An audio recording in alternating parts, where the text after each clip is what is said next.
all-natural food to Midwestern families since 1958. Enjoy healthier food, more free time, free delivery, and better value. Go to GuaranteedFoods.com.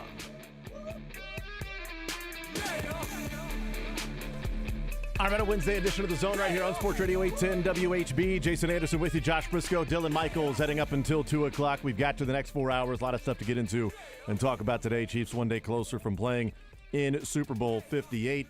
We will talk with Cynthia Freeland coming up at 11 o'clock, NFL Network analytics expert.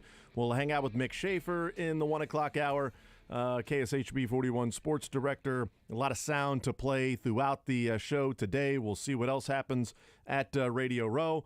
And hear from the Chiefs as well. 913-912-4810 is the text line to join us to be a part of the show. And what will happen today and tomorrow is, as the show starts, the press conference availability for the Chiefs will be starting. And here is Andy Reid heading to the podium right now. All right. Again, we get to start the kind of normal week practice today. This would be equivalent to a Wednesday practice back home. So look forward to that. With that, time's yours.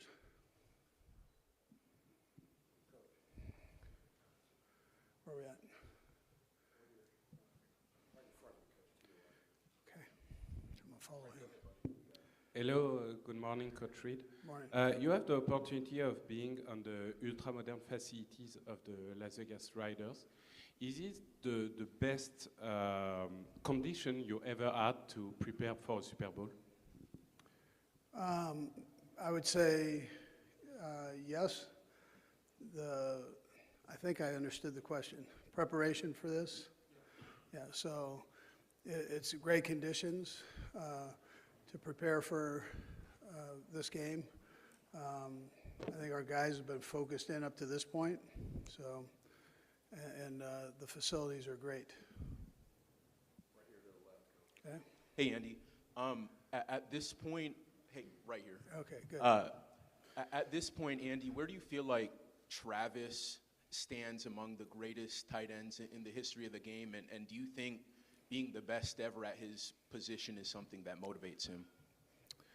Yeah, so I think all these guys want to do the best they possibly can and to play the best they possibly can.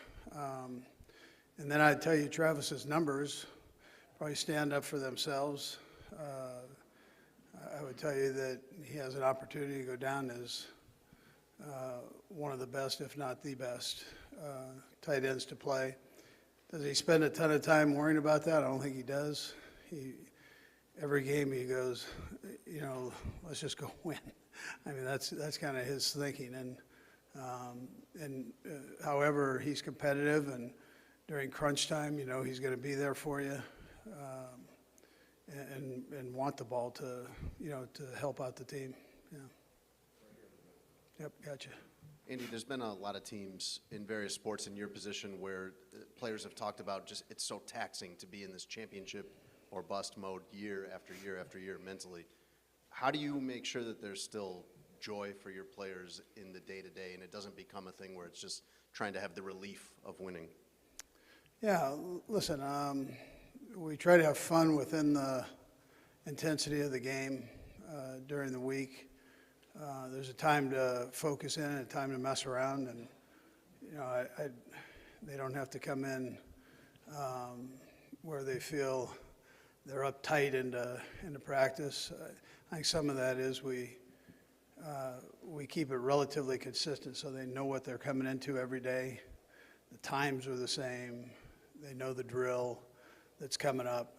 They know when they can focus and need to focus, and then they can also know when they can mess around and goof around with each other and kind of let their personality show. We'll go back to back, Coach. In the fall of 22, Todd Pinkston was coaching in high school, and now he's your running backs coach. What do you think he has brought to the running backs room, and was his background as a receiver helpful for guys like Isaiah Pacheco coming out of the backfield? Yeah, I think that does help. As far as knowing how to run routes, they had Greg Lewis last year, so he was in that same, he kind of came up through that same way. Todd and Greg were different personality-wise, but their fundamentals were the same, and I think that's healthy for the running backs. Porter Ellett also works in there with Todd, and so he could kind of carry over some of the things that we had last year, and we're doing there with EB's influence and with Greg's. So I think all of that helped Todd. However, Todd came with he's always been, and I saw this when he was a player, he was willing to teach the young guys that were coming up below him, the wide receiver position. And he just had a good way about him with that. And I always thought, man, he'd be like a really good football coach if he ever chose to go that route. And then he did at the high school level. He's got a son that's a phenomenal player that's coming up through, going to college here, I believe next year. But anyways, he's a good teacher. Yeah.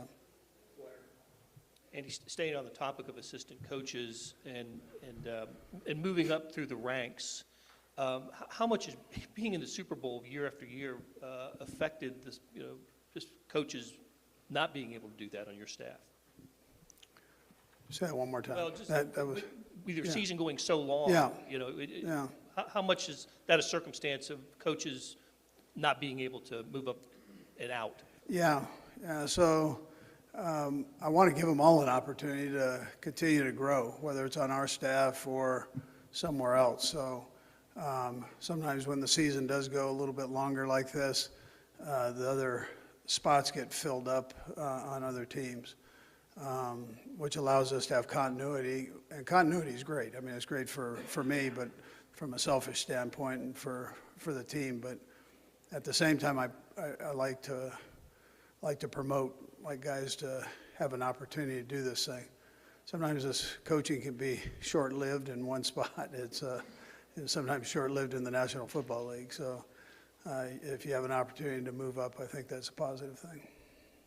Coach Reed, Patrick Mahomes up for Man of the Year. What do you see from a guy who's able to do so much in the Kansas City community, family man, do the commercials, lead a team to the Super Bowl, and do it all with a passion? Yeah, he'd have my vote. He's a great one that way. Always willing to give back time. I mean, there's only so much time in a day. He's going to exhaust that. He's great with kids. He's great with his own kids. He's great with kids, period. And he's a good dad and husband. So that makes him a pretty good man. Coach, Contessa Brewer with CNBC. Nice to see Hi. you. Yes.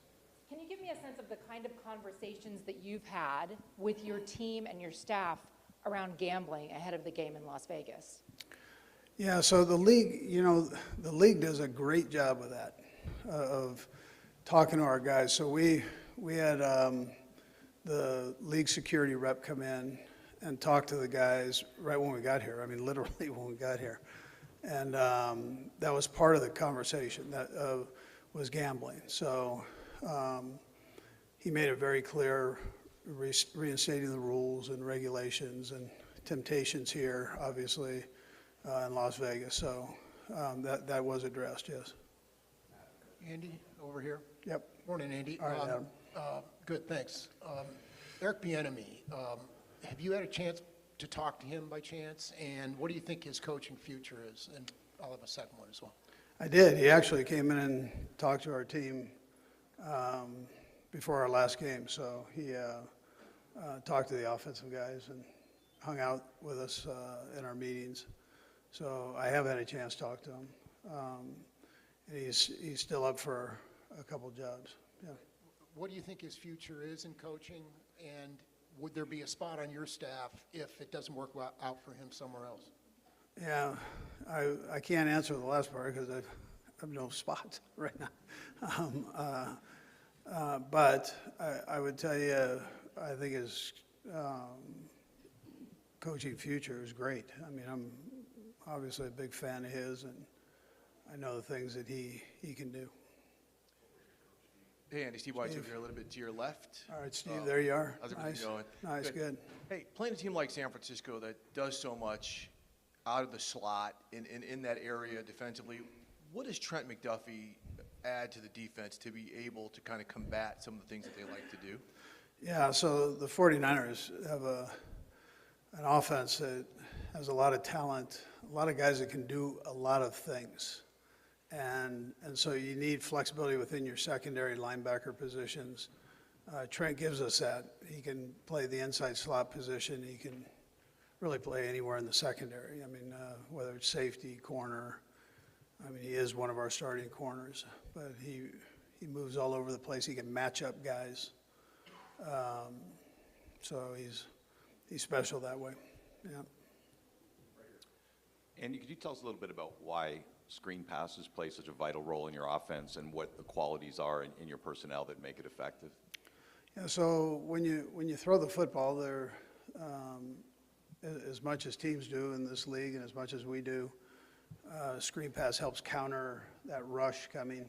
If a team is willing to push the quarterback up the field and rush the passer, this gives you an opportunity to check it down, get the big guys out there, and in a blocking position. So it's really just to counter the pass for you. Hey, Andy. Chris Persianen here with Chris. WFUV from Fordham. You guys had your chairman and CEO, Clark Hunt, go on Good Morning Football this morning, and he talked about how he had some conversations with you this season. You said, we're just a play or two away from turning this thing around, and he singled you out as kind of being the most optimistic, the most bullish on this group. What did you see in this group that made you so confident? Yeah, well, I felt that way. We had some drops, and that's really where it was related. And we were getting better, but we were a play away. And for that catch, and it seemed like it came down to that catch 3 or 4 games. And it was, in some cases, it was guys that I'd seen make the play before that weren't doing it at that particular time, but I know they had the potential to make it. So those guys ended up picking it up, doing well here, this stretch here. And then we had a young guy, Rice, who Rasheed game was getting better every week. And that's such a key ingredient when you have a Kelsey on the other side, that inside slot receiver. And so he kept getting better and better and better as we went along. And then he started making the play. And so you had that group of receivers making the play, and then Rasheed picking things up as a rookie rapidly. So it all worked out well, that way. Yes. Hi, Andy. Hi. Heather Yako. Can you touch base on the importance of the initials NKH on the players' jerseys and the legacy that Norma Hunt leaves behind? Yeah, she leaves a great legacy behind. I think this might be the first Super Bowl that she hasn't been here. Just that in itself is pretty spectacular. But her heart was the biggest thing. Great person. Yeah. Good morning, Coach Reed. Dennis Freeman, newsforusonline.com. Coach, when you is there somebody that reminds, when you see Isaiah Pacheco run, is there somebody that, another running back in the past, that he reminds you of? Yeah, he's a violent runner. I hate even mentioning this because he was a 49er, but Roger Craig was a violent runner. He was coming at you with knees, elbows, hips, everything coming at you at one time. And, they were built kind of the same way and ran with that violence. Yeah. Andy in the back here, Aaron Ladd, KSHB 41. I know you're back there. Somewhere, yeah, over here. There we go. All right. There we go. What did you all see from Nick Bolton when you drafted him? He had an up and down year this year with the injuries. What did you see from him this year development-wise? Yeah, so Nick is kind of the key to that defense. He's stuck right there in the middle, so he's got to be the transmitter between the back end, the secondary, and the front end, the defensive line. He's able to communicate to both and do it accurately, which becomes important. And then he's really a great tackler. So you put you put that into the instinct category. He's got great instincts. And he's not the biggest guy, not the fastest guy, but he takes great angles to the ball. And then the place he's probably improved the most is in his pass coverage. He's really worked at that and gotten better every year with that, and has done a nice job this year. And he's done it with a cast on his hand here for about half the season, so he's worked through that part too. Last one in the back. Yep. Hi, yes, I'm Robert Cobb from Inscriber Magazine. I have a question for you, Coach. What would you say is the biggest difference between this Niners team you're facing on Sunday versus the team that you faced 4 years ago in Super Hey, Bowl? do this. Just raise your hand. Where are you? Okay. Gotcha. Okay. Okay. There's a light right there, man. Sorry about that. All right. All right, I'll repeat the question. Yeah, fire away. Okay, I was asking, what would you say is the biggest difference between the Niners team you're facing on Sunday versus the team that you faced 4 years ago? Yeah. Well, actually, there are quite a few of the same guys, but they played at a very high level then. I think they're even better now.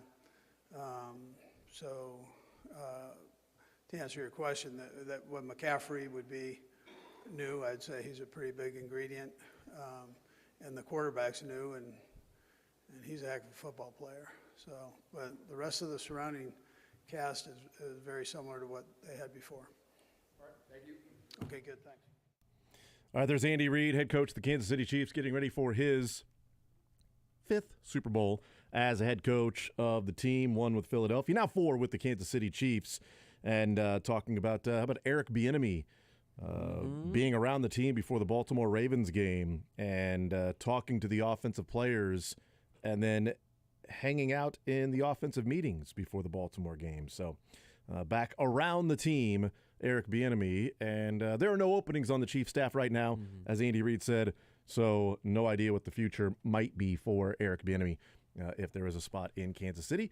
And we'll always have a spot in Kansas City. Here is Patrick Mahomes at the podium.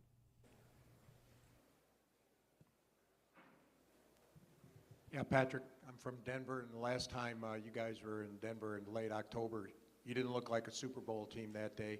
What helped you turn it around to get here? Yeah, I think it's just the process, just continuing to work hard. Obviously, we had some struggles throughout the season, but guys never hung their head. They just continued to grind through, and it caused us to play our best football at the right time. So every season is different, but you have to continue to work in order to be great. Hey, Patrick, over here. Evan Walker with WXCI. Can you talk a little bit about Rashee Rice's development over the course of the season and what that's been like to work with him? Yeah, no, I mean, a ton of talent. I mean, I saw that from day one. But with rookies, especially in Coach Reid's offense, it takes time. It takes time to learn the different ways we run routes and the way you have to read coverage at the same time. And he just continued to get better and better. And that's why I think you saw his production really get an uptick as the year went on.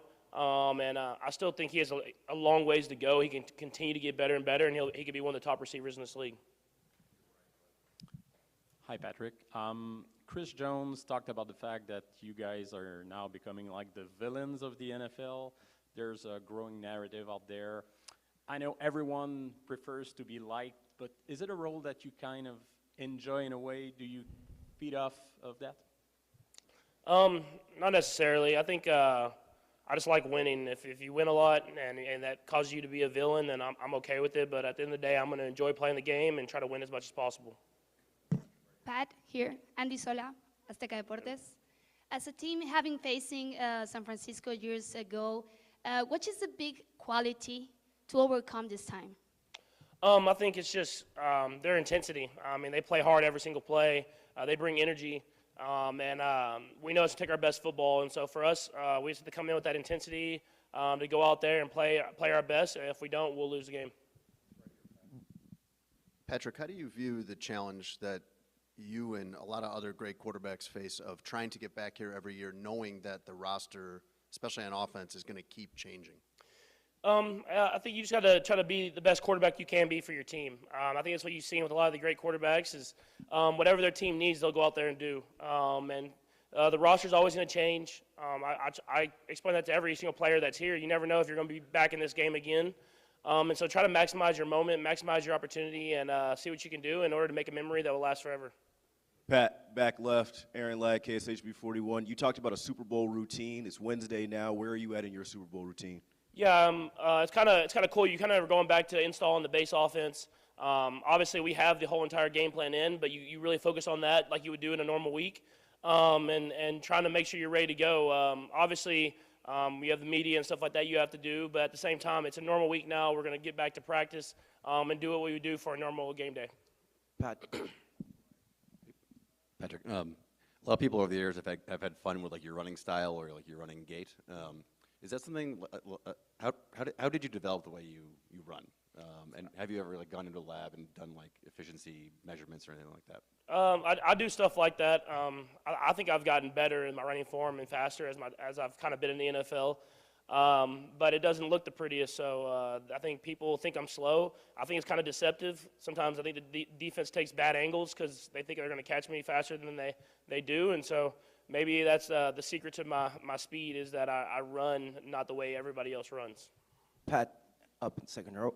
Sammy with NFL France. About 815 days ago in Allegiant Stadium, you guys ran a spinning huddle. Can we expect something like that on Sunday? I can expect a cartwheel or something? Maybe Travis. I don't know. Yeah, but no, we'll have some game plan plays, and Coach Reed likes to have fun and enjoy it. So we'll see what we can do. But I think you have to focus on the fundamentals in order to play a defense like this. Hi, Patrick. Kelly Singh, player profiler, Women of Fantasy Football. And what we would like to know is, how do you and Brittany make this special moments for the kids? Do you have any routines you do with the kids to try and create core memories with them? Yeah, I think you just want them to be there. You want them to be able to see what Dad's doing and what all the work he's missing time with them is paying off to be. And being able to have them here this week and getting to spend that extra time that I have over at the house and seeing them run around. And we treat it like a vacation, so hopefully that can be a memory for them. And I was that kid in the locker room growing up, and I know how much impact that's made on my life and who I am. And so hopefully that me playing will be able to make an impact on theirs. Pat, over here, Catalunya Radio. The fact that all the playoff games has been away games this year have changed your approach mentally to the game, and do you think that this thing could help you to play the Super Bowl next Sunday? Yeah, I mean, any new experience is great for you to use as an advantage. I mean, playing on the road in some hostile environments. I think he brought the team together even more. But at the end of the day, it's just playing football. Obviously, the Super Bowl is the biggest stage of them all, but at the same time, you go back to just playing the game that you've always loved growing up and trying to go out there and win the game. Hey, Patrick. Coach Reed's coaching tree, well known. A lot of his coaches are former players that used to play for him. Who do you think on your team would make a good coach down the road, and would you think would you yourself make a good coach, you think, down the road as well? I would hope so. I try to help out all the young guys that are around the organization now. I've kind of become the old guy, even though I still feel young. So I would hope I'd make a good coach. The hours would be tough, but I think eventually Jerick McKinnon would be a great coach because he knows everything. Him and guys like Blake Bell that have been in the league for a while, different systems, and bring energy every single day. I think those guys could be coaches if they want to be. But for now, let's let them keep playing with us. Hi, Patrick. This Sunday, you're going up against Fred Warner, who's had a tremendous season. How does he impact your game plan? Yeah, you got to know where he's at on every single play.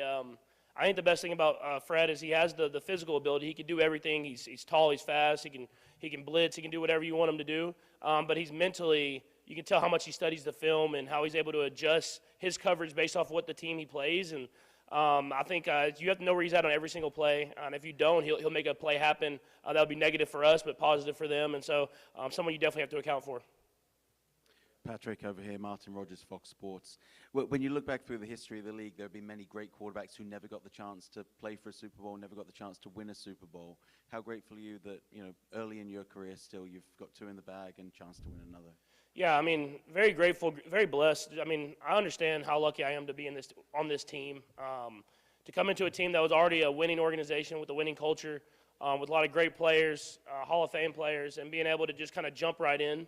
And getting a year where I can learn and learn under Alex Smith, I was blessed, and so I want to maximize these opportunities. I know that they don't always come. You're not going to be in every single Super Bowl, And so whenever I'm here, I enjoy it. I enjoy the week. And then I just try to go out there and play my best football. And like I said a little bit earlier, make a memory that will last forever with a lot of guys that work extremely hard. Right here. Patrick, Michael Farrar with Berg Sports Network. Growing up, you were a multi-sport athlete. How is playing in those different atmospheres help you for the biggest atmosphere of all, playing in the Super Bowl? I think it's just playing all the sports. It taught me how to compete. It taught me how to learn how to make things happen, to make adjustments on the fly. And then it's all kind of evolved into the way I play the quarterback position, being able to fill out space and make the pass like a point guard or throw across my body like a shortstop. I mean, it just learning how to compete and to adjust on the fly and make things happen is definitely something that's helped me become the player that I am. Patrick, what are the things that you as a quarterback have to do well to be effective using the screen pass, and what does it do for your offense?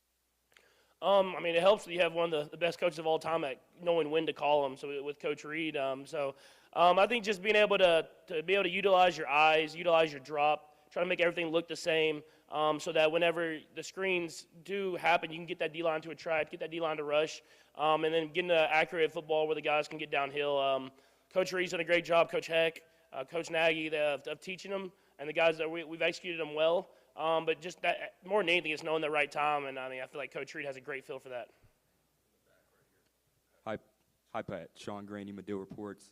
So Kansas City traded for Mecole Hardman mid-season to kind of bolster the wide receiver room. What has that meant for you guys as an offense to get Mecole back in there? What has his impact been, and what does it mean to have continuity in big games like the Super Bowl? Yeah, I mean, first off, you get that speed that he has, and being able to stretch the defense horizontally and vertically whenever he's on the field. Just adding another guy like that. And then I think even more than that, another guy that everybody loved in the locker room.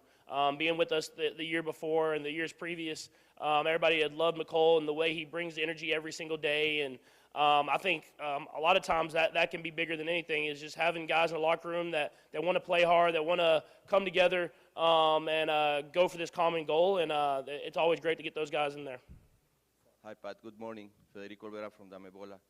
Pat, if you guys win the next Sunday, Coach Reed would equal Coach Bill Walsh by winning their third ring of Super Bowl, and you would equal to Troy Aikman. What are your thoughts about this by reaching Troy Aikman about this? Yeah, no, it'd be extremely humbling. I mean, like I said, I'm extremely grateful just for the situation that I'm in and being able to play in these Super Bowl games. And more than anything, I mean, getting that back-to-back Super Bowl champs, it just hasn't been done a lot in history, and it speaks to the whole team of not being satisfied with winning one, being able to come back that next year and continue to work. A lot of times, after winning the Super Bowl, you want to relax and feel like you're done. But being able to have that mentality to battle through the adversity that we've battled through this season and get that Super Bowl ring again, it'd be extremely special. Patrick Haliako, if you can take us back to the lowest moment in your life and to see where you are today, what would you have told yourself back then?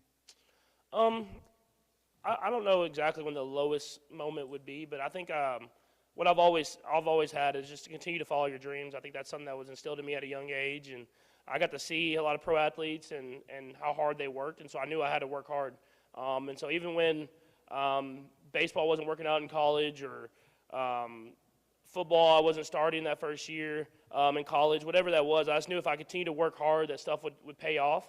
And that's the mentality I've had in everything I've done in my entire life, and I still work hard to this day. I know in order to continue to be great and follow my dreams, I have to do that. Hey, Patrick, Steve White, NFL Network over here. Coach Reed just told us that Eric Bieniemy paid you guys a visit last week and spoke to you guys. When did that take place, and what was that like to have him back in the building and kind of feel him a little bit? Yeah, no, it's always great to have EB in the building, just being there, and the energy that he brings, the mentality that he brings, you can feel just because he has that intensity, but he loves it. He loves being there. He loves being a part of the team and being a part of that culture. And so just having him back in the building was really cool, and listening to him talk and his energy. I mean, it just kind of got everybody. You could ask guys, man. I think guys had a little bit of like chill bumps at the end, like, hey, we got EB's back here, and obviously he didn't get that head coaching opportunity, but I'm excited for him to continue to coach football and to continue to make his impact on the game. Hi, Shara Taylor, New York Beacon. The 49ers were able to stop the Lions defense in the third quarter. How do you plan to keep the energy throughout the game after halftime and to get around defense? Yeah, no, we have to continue to get better. I think that's at the second half. I mean, even looking at the last AFC Championship game, we didn't execute at a high enough level in the second half. And so for us, first you have to be able to manage that long halftime break that you have in the Super Bowl, doing that the right way. And I know the coaches have a great plan for that. And then when you come back out, it's all about execution and energy. And so you can have that execution and energy at the beginning of the game when everybody's intense and it's the adrenaline's pumping. But being able to bring that again in the second half will be super important, especially against a great defense. And so definitely something that we have to make sure that we're ready to do, and something that we have to execute at a high level. All right, there you go. There's Patrick Mahomes, quarterback of the Kansas City Chiefs. And yes, he is going for Super Bowl number 3, which would tie Troy Aikman. Interesting. Someone Yes. should really look into that. Did you pay that person to ask the Troy Aikman question in an accent, English as a second language?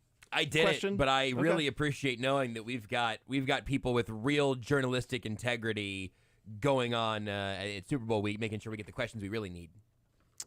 Should we hear Travis Kelce? I think Travis Kelce at the podium. If Travis Kelce keeps talking, we should keep listening. Let's listen to Travis Kelce. Here we go. Dishes. I think I like to live my life a certain way in hopes that I get good things to happen to me. But I'm not wearing the same underwear every single game or nothing like that. I know that you congratulated Taylor after your big game last night. Has she given you a Super Bowl pep talk? No, she hasn't. She's focused on entertaining the crowd out in I think is it Singapore right now, or I think that's in a few weeks.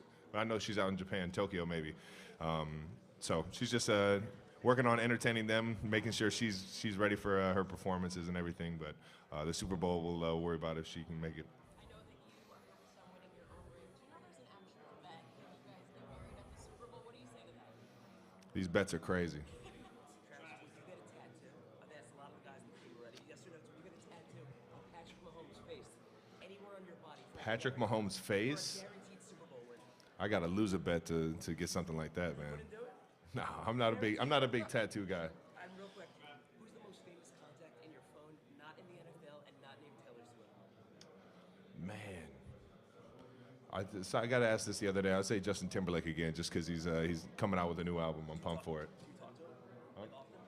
He told me in a pack congratulations for getting to the Super Bowl, so we got to bring it home for him. And then last one, who's getting a ring first, the Niners or Taylor? I'm hoping I get this ring on Sunday. I know that. What did Eric Bieniemy say to you guys after the AFC Championship game that you think you can still apply to this one? Man, EB was a special coach here for a long time, man. And he's like my uncle or a father figure in the football world for me.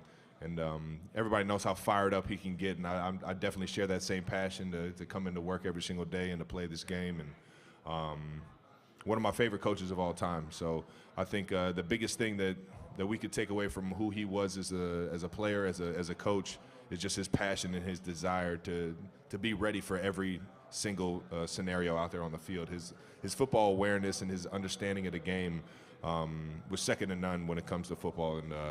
And I'm hoping for the best for him coming up in his near coaching career. But I think who he is as a person is always going to go with me in life.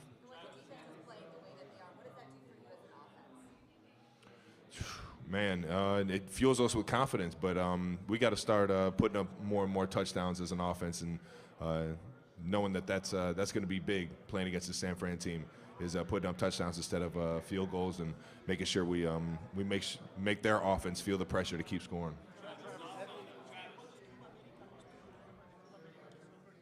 Yeah, the Eagles, baby. They I'll tell you what, man, the Mexico City crowd playing down there at the Azteca was absolutely unbelievable, man. That experience I'll remember for the rest of my life, and hopefully we get another chance to play down there in the future. The crowd down there was so electric and just so open and warm to the game of football and American football, and it was an experience that I absolutely enjoyed.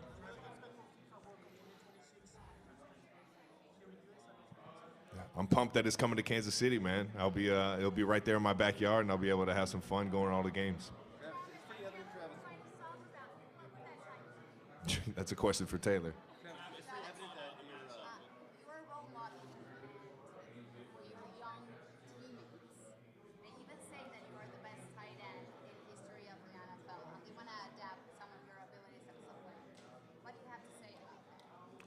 About my teammates thinking that I'm a good tight end, it might be a little bias. We have a lot of fun in the building, so hopefully I won over every teammate that I've ever had. But I think this team is special because of how close we are and how much we support each other. I'm trying to be the best tight end on Sunday. I know that.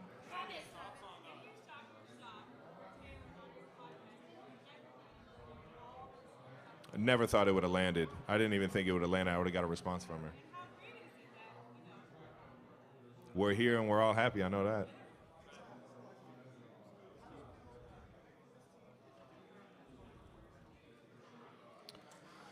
I mean, just different people, different players, different coaching staff on both sides, really. So it's not only are they seeing something different, but we're seeing something different. One of our corners is over there playing, and it looks to seem that he's liking it over there a little bit more. So hopefully we can get this win and make him miss Kansas City just a little bit. What have you learned about yourself since the start of this whirlwind romance and in this heightened fame? Being worldwide is way different than just being famous in Kansas City. Is there anything that you still haven't quite gotten a grasp on, you're still getting used to? Nah, I got it all. I got it all figured out, I think.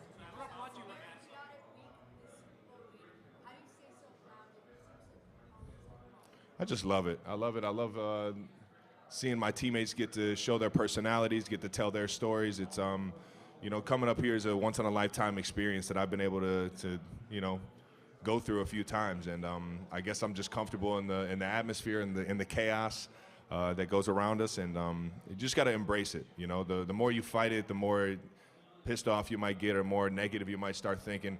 I'm a guy that likes to think about things in a positive way, and you know what? For a week, why not go through all this craziness and showcase my story, my family, and everybody that has got me to this point. All right, there's Travis Kelce at the podium, and along with Patrick Mahomes and Andy Reid, and we'll have other players, and we'll hear from different people. Todd Lebo there, so we'll see who Todd Lebo will be talking to as well. We'll hear from Drew Tranquill and Justin Reid, and the now San Francisco 49er, former Philadelphia Eagle, Javon Hargrave, talked about last year's Super Bowl and the first time he ever saw Patrick Mahomes. And yeah, so if you missed any of that, some of the bigger things coming out of the press conference, Eric Bieniemy met with the team before the Baltimore Ravens game, talked to the offensive players, hung out in the meetings. Patrick Mahomes was asked about that. Travis Kelce was asked about that and just their relationship. And, of course, the Chiefs have heard some things going on with the other side with San Francisco when Travis Kelce talked about, they got a corner over there that used to be a part of this team but thinks it's better over there, so maybe we get this win on Sunday and have him miss it here a little bit.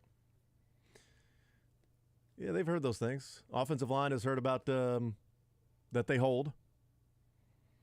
Charvarius Ward, everything's better over with San Francisco. The money's better. Absolutely. The money is definitely better. In fairness, would have been wild if he was like, God, I wish I could go back. Yeah, right. It's better. Or it'd just be like, well, it's different. I mean, I love my experience in Kansas City. I love what I'm doing here in San Francisco, and I get a chance to win a ring. I know they won a ring last year without me, and I'm hoping I can get that back this year and win on Sunday and get me my second ring with in my career and have two of them myself. That's pretty easy to say.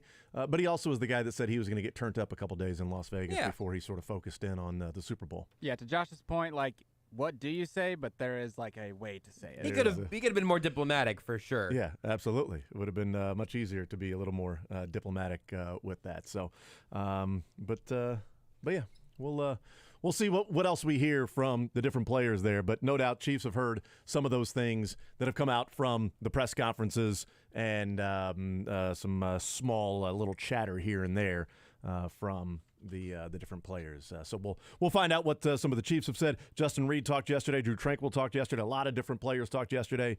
So we'll get into some of that on the other side of the break. We'll talk with Cynthia Freeland coming up at 11 o'clock, NFL Network analytics expert, see what she thinks about this matchup, the keys to the matchup, what she wants to see from the Chiefs or the 49ers, how they win. We'll do that at 11 o'clock. Mick Schaefer, 1 o'clock. More Zone right after this at Sports Radio 810 WHB.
You think Kelsey's excited about one more day tomorrow of Taylor Swift questions?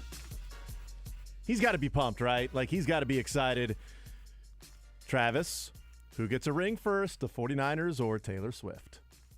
He's handling it well. You know what? He really is. Which is not surprising, but is right. also my analysis of how these last couple of days have gone for him. Yeah. One more day of availability tomorrow where everybody will be there and the big stars will be at the podium, and then other players that are stars in their own respect but not from the national perspective will be at different tables, and media members going around and talking with them. But, you know, the Patrick Mahomes, the Travis Kelce's of the world, obviously the head coaches will be at podiums and things like that. And one more day for Andy Reid and Patrick Mahomes and Travis Kelce. So one more day for people to get their Travis Kelce, Taylor Swift questions in. And the thing about each and every day that this happens is he's going to be answering some of the same questions, but it's different media that's showing up to Vegas. Right. You know, some got there Monday. Right. Some got there yesterday. Some are arriving today and weren't at the media session today, so they'll be at the media session tomorrow. So they will have their questions they will ask, because tomorrow's that last opportunity until the game is over on Sunday night. And then we'll all know who gets a ring first. Maybe Taylor gets it that night. I guess, I mean, the Chiefs will already have had one. At least they weren't an answer to that question. Yeah, it can't be the 49ers or Taylor Swift or the Chiefs. It can't be that you, Taylor Swift, or the 49ers who gets a ring first. It's like, well, I've already got two, and she doesn't have any. That would be a very rude thing for him to say. He also didn't know where she was. Oh, my goodness. How selfish is he? It's like he barely even cares. It's like, oh, he's so focused on himself and his own career. And this stupid sports ball game he's going to play. And yet Taylor is rocking the world in Tokyo, and he said Singapore. How dare he? Does he really care about her? Doesn't seem like it. We discuss next.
Kelsey, we will hear some more from the Chiefs. They are going through their media session right now, so we will try to filter all of that, see what we can put out there, what is good enough, and things like that. And we'll play some of those things for you as the show goes along. We will talk with Mick Schaefer coming up in the 1 o'clock hour, KSHB 41 sports director. On the other side of the break, we'll talk with NFL Network's analytics expert, Cynthia Freeland. She will be our guest, and we'll get her thoughts on this matchup, getting into more and more of the keys, the breakdown, not just the bigger overall picture, etc., but the breakdown of the game and what happens, how it can happen, and what the Chiefs need to do to be able to pick up their third Super Bowl in 5 years and leave all doubts about whether this is a dynasty or not. Put those to bed.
Chiefs getting ready for the Super Bowl.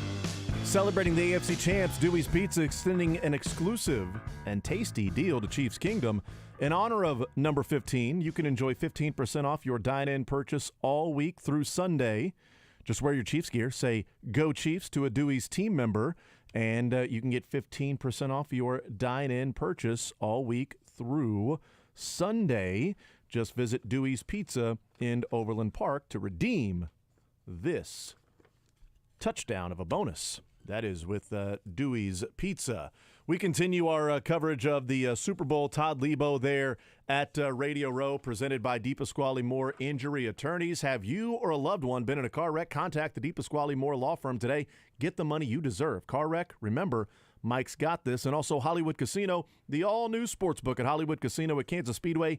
It's now open, remodeled with an all-new bar, ticker tape, leather sofas, and armchairs. So much more. The big game coming up on Sunday. It's also brought to you by the Low T Center. Fellas, do you know your numbers? Go find them out at the Low T Center. They make it quick and easy. Go to lowtcenter.com to get your levels checked today. Low T Center, reinventing men's healthcare. Of course, also brought to you by our friends at Greenlight Dispensary. Check out their amazing February flower power deals at greenlightdispensary.com. That's greenlightdispensary.com. We're going to talk with Cynthia Freeland coming up at noon now. She has been called to the NFL Network set. Boo. Gotta be on TV or something. I mean, here's the thing. When your part-time job affects your full-time job, I don't get it. Like this, her main gig, we're getting pushed aside for her part-time gig at NFL Network. It's honestly offensive. Absolutely. I have actually told her, I said, we actually just won't need you at all today then, Cynthia. No, thank you. It was 11 or nothing.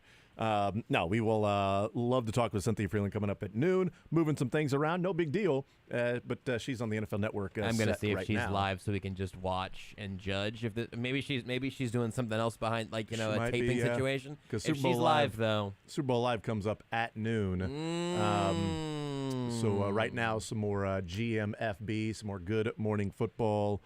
Yeah, she had a fun breakdown. Her and Chase Daniel had a breakdown of some of the keys in this game for the Chiefs and 49ers. We'll certainly talk to her about that coming up in the noon hour. You know, I've mentioned that if the Chiefs win on Sunday, some of the things that are on the line for the Chiefs, and they've talked about it, Patrick Mahomes, Travis Kelce, they've discussed the historical precedent of what a win would be for the Chiefs on Sunday, that, you know, not only back-to-back, that's the main thing they've been talking about, is just back-to-back and how history looks upon teams that have won back-to-back Super Bowls, and especially in a salary-capped era. But the dynasty conversation. I think they are certainly in the discussion of a dynasty. I think you can make a strong case that they are a dynasty. I would not argue and die on the hill if somebody says not yet. I get it totally. 3 Super Bowls, there is no question about it.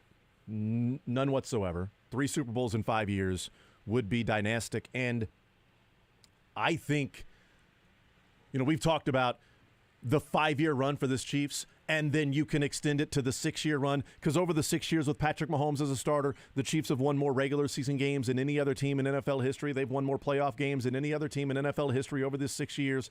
They have never trailed at the end of an AFC championship game. They've either gone to the Super Bowl or gone to overtime in an AFC championship game in 6 straight freaking years. It is unbelievable. But a 5-year stretch, especially in the salary cap era, to me, a win on Sunday would mark the greatest 5-year stretch of any team and dynasty. And the reason I say that is you throw in a back-to-back with the 5 years. The Patriots in the, middle teens won a Super Bowl, lost in the conference championship game, won a Super Bowl, lost a Super Bowl, won a Super Bowl. They won 3 over 5 years, and the one they did not go to, they lost in the conference championship game, just as the Chiefs. Patriots went to 4, won 3. Chiefs, if they win on Sunday, would go to 4 and win 3. The only loss came in a conference championship game. Chiefs lost in overtime, Patriots lost by 2. Over that time, the Chiefs have won 77 total games in this 5-year run. If they win on Sunday, it would be 77 wins in the 5 years. The Patriots won 74 games in the 5 years. They never played in a 17-game era. So even if you eliminate those 3 wins, if you say every 17th game the Chiefs got an extra win out of it, whatever, you can certainly say that. Even if you eliminate that, you're talking about 74 and 74. But when you throw in a back-to-back, I think this would be the greatest 5-year stretch of any team in the salary capped era, because the Dallas Cowboys in the 5-year stretch of when they won, back-to-back and then didn't go to the Super Bowl and then won another Super Bowl. They won 3 out of 4. But before that, not making a conference championship game. After that, not making a conference championship game. Like when you throw in that 5th year, they went to 3 Super Bowls in 5 years, not 4.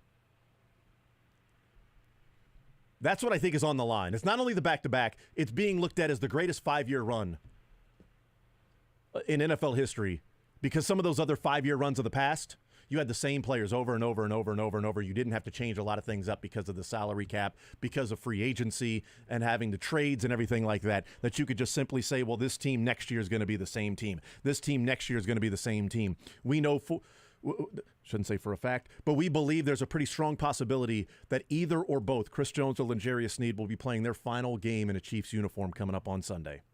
Both of them might be doing that. I think it's pretty solid that at least one of them might be playing one of their final games in a Chiefs uniform. We didn't think Travis Kelce in the AFC or Tyreek Hill in the AFC Championship game against the Bengals would be the last time we would see him in a Chiefs uniform. But it is, to this point. Maybe there'll be a time down the road where he says, reunion tour? One of my last year, I want to be in Kansas City. Who knows? But you have to change those things. And Patrick Mahomes and his salary cap percentage is the highest we've seen in winning a Super Bowl last year, and then again this year in his percentage against the cap, and the Chiefs are still able to do that. I think the only debatable one would be the Patriots, but I think the Chiefs get the nod. Homer or not, the numbers would back it up. That's kind of the thing where, however this goes, it's shortly thereafter going to become exhausting because, again, people are tired of winning, right? Like, you win enough and eventually you become the villains, as we've covered it in this week and these last couple of weeks. But you can go back, like you said, the back-to-back of those early Patriots doing it in the very beginning of the 2000s, and they had a hell of a 2-year back-to-back and a 3-year run of those 3 and 4 years and missing one Super Bowl in the middle there, the Bucs-Raiders year, and then they get and lose to the Giants, and then they get and lose to the Giants, and then they eventually, in 2015, win again. The thing to me, the reason that I go back through that 10-year stretch of the Patriots is that it just gets kind of lost to history that in winning in 2005 and then losing to the Giants twice is what distracts from the fact that they didn't win again until 2015.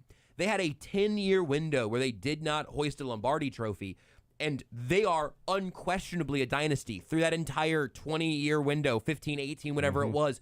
No one would reasonably be like, no, that wasn't a dynasty. They had years and years in the middle where they were totally just ho-hum. No, they were always great, and they were always the villain of the AFC and the villain of the NFL and the team you were setting your standard against. They were getting poached off of for teams trying to find and build a Patriot way somewhere else, and it never actually happened.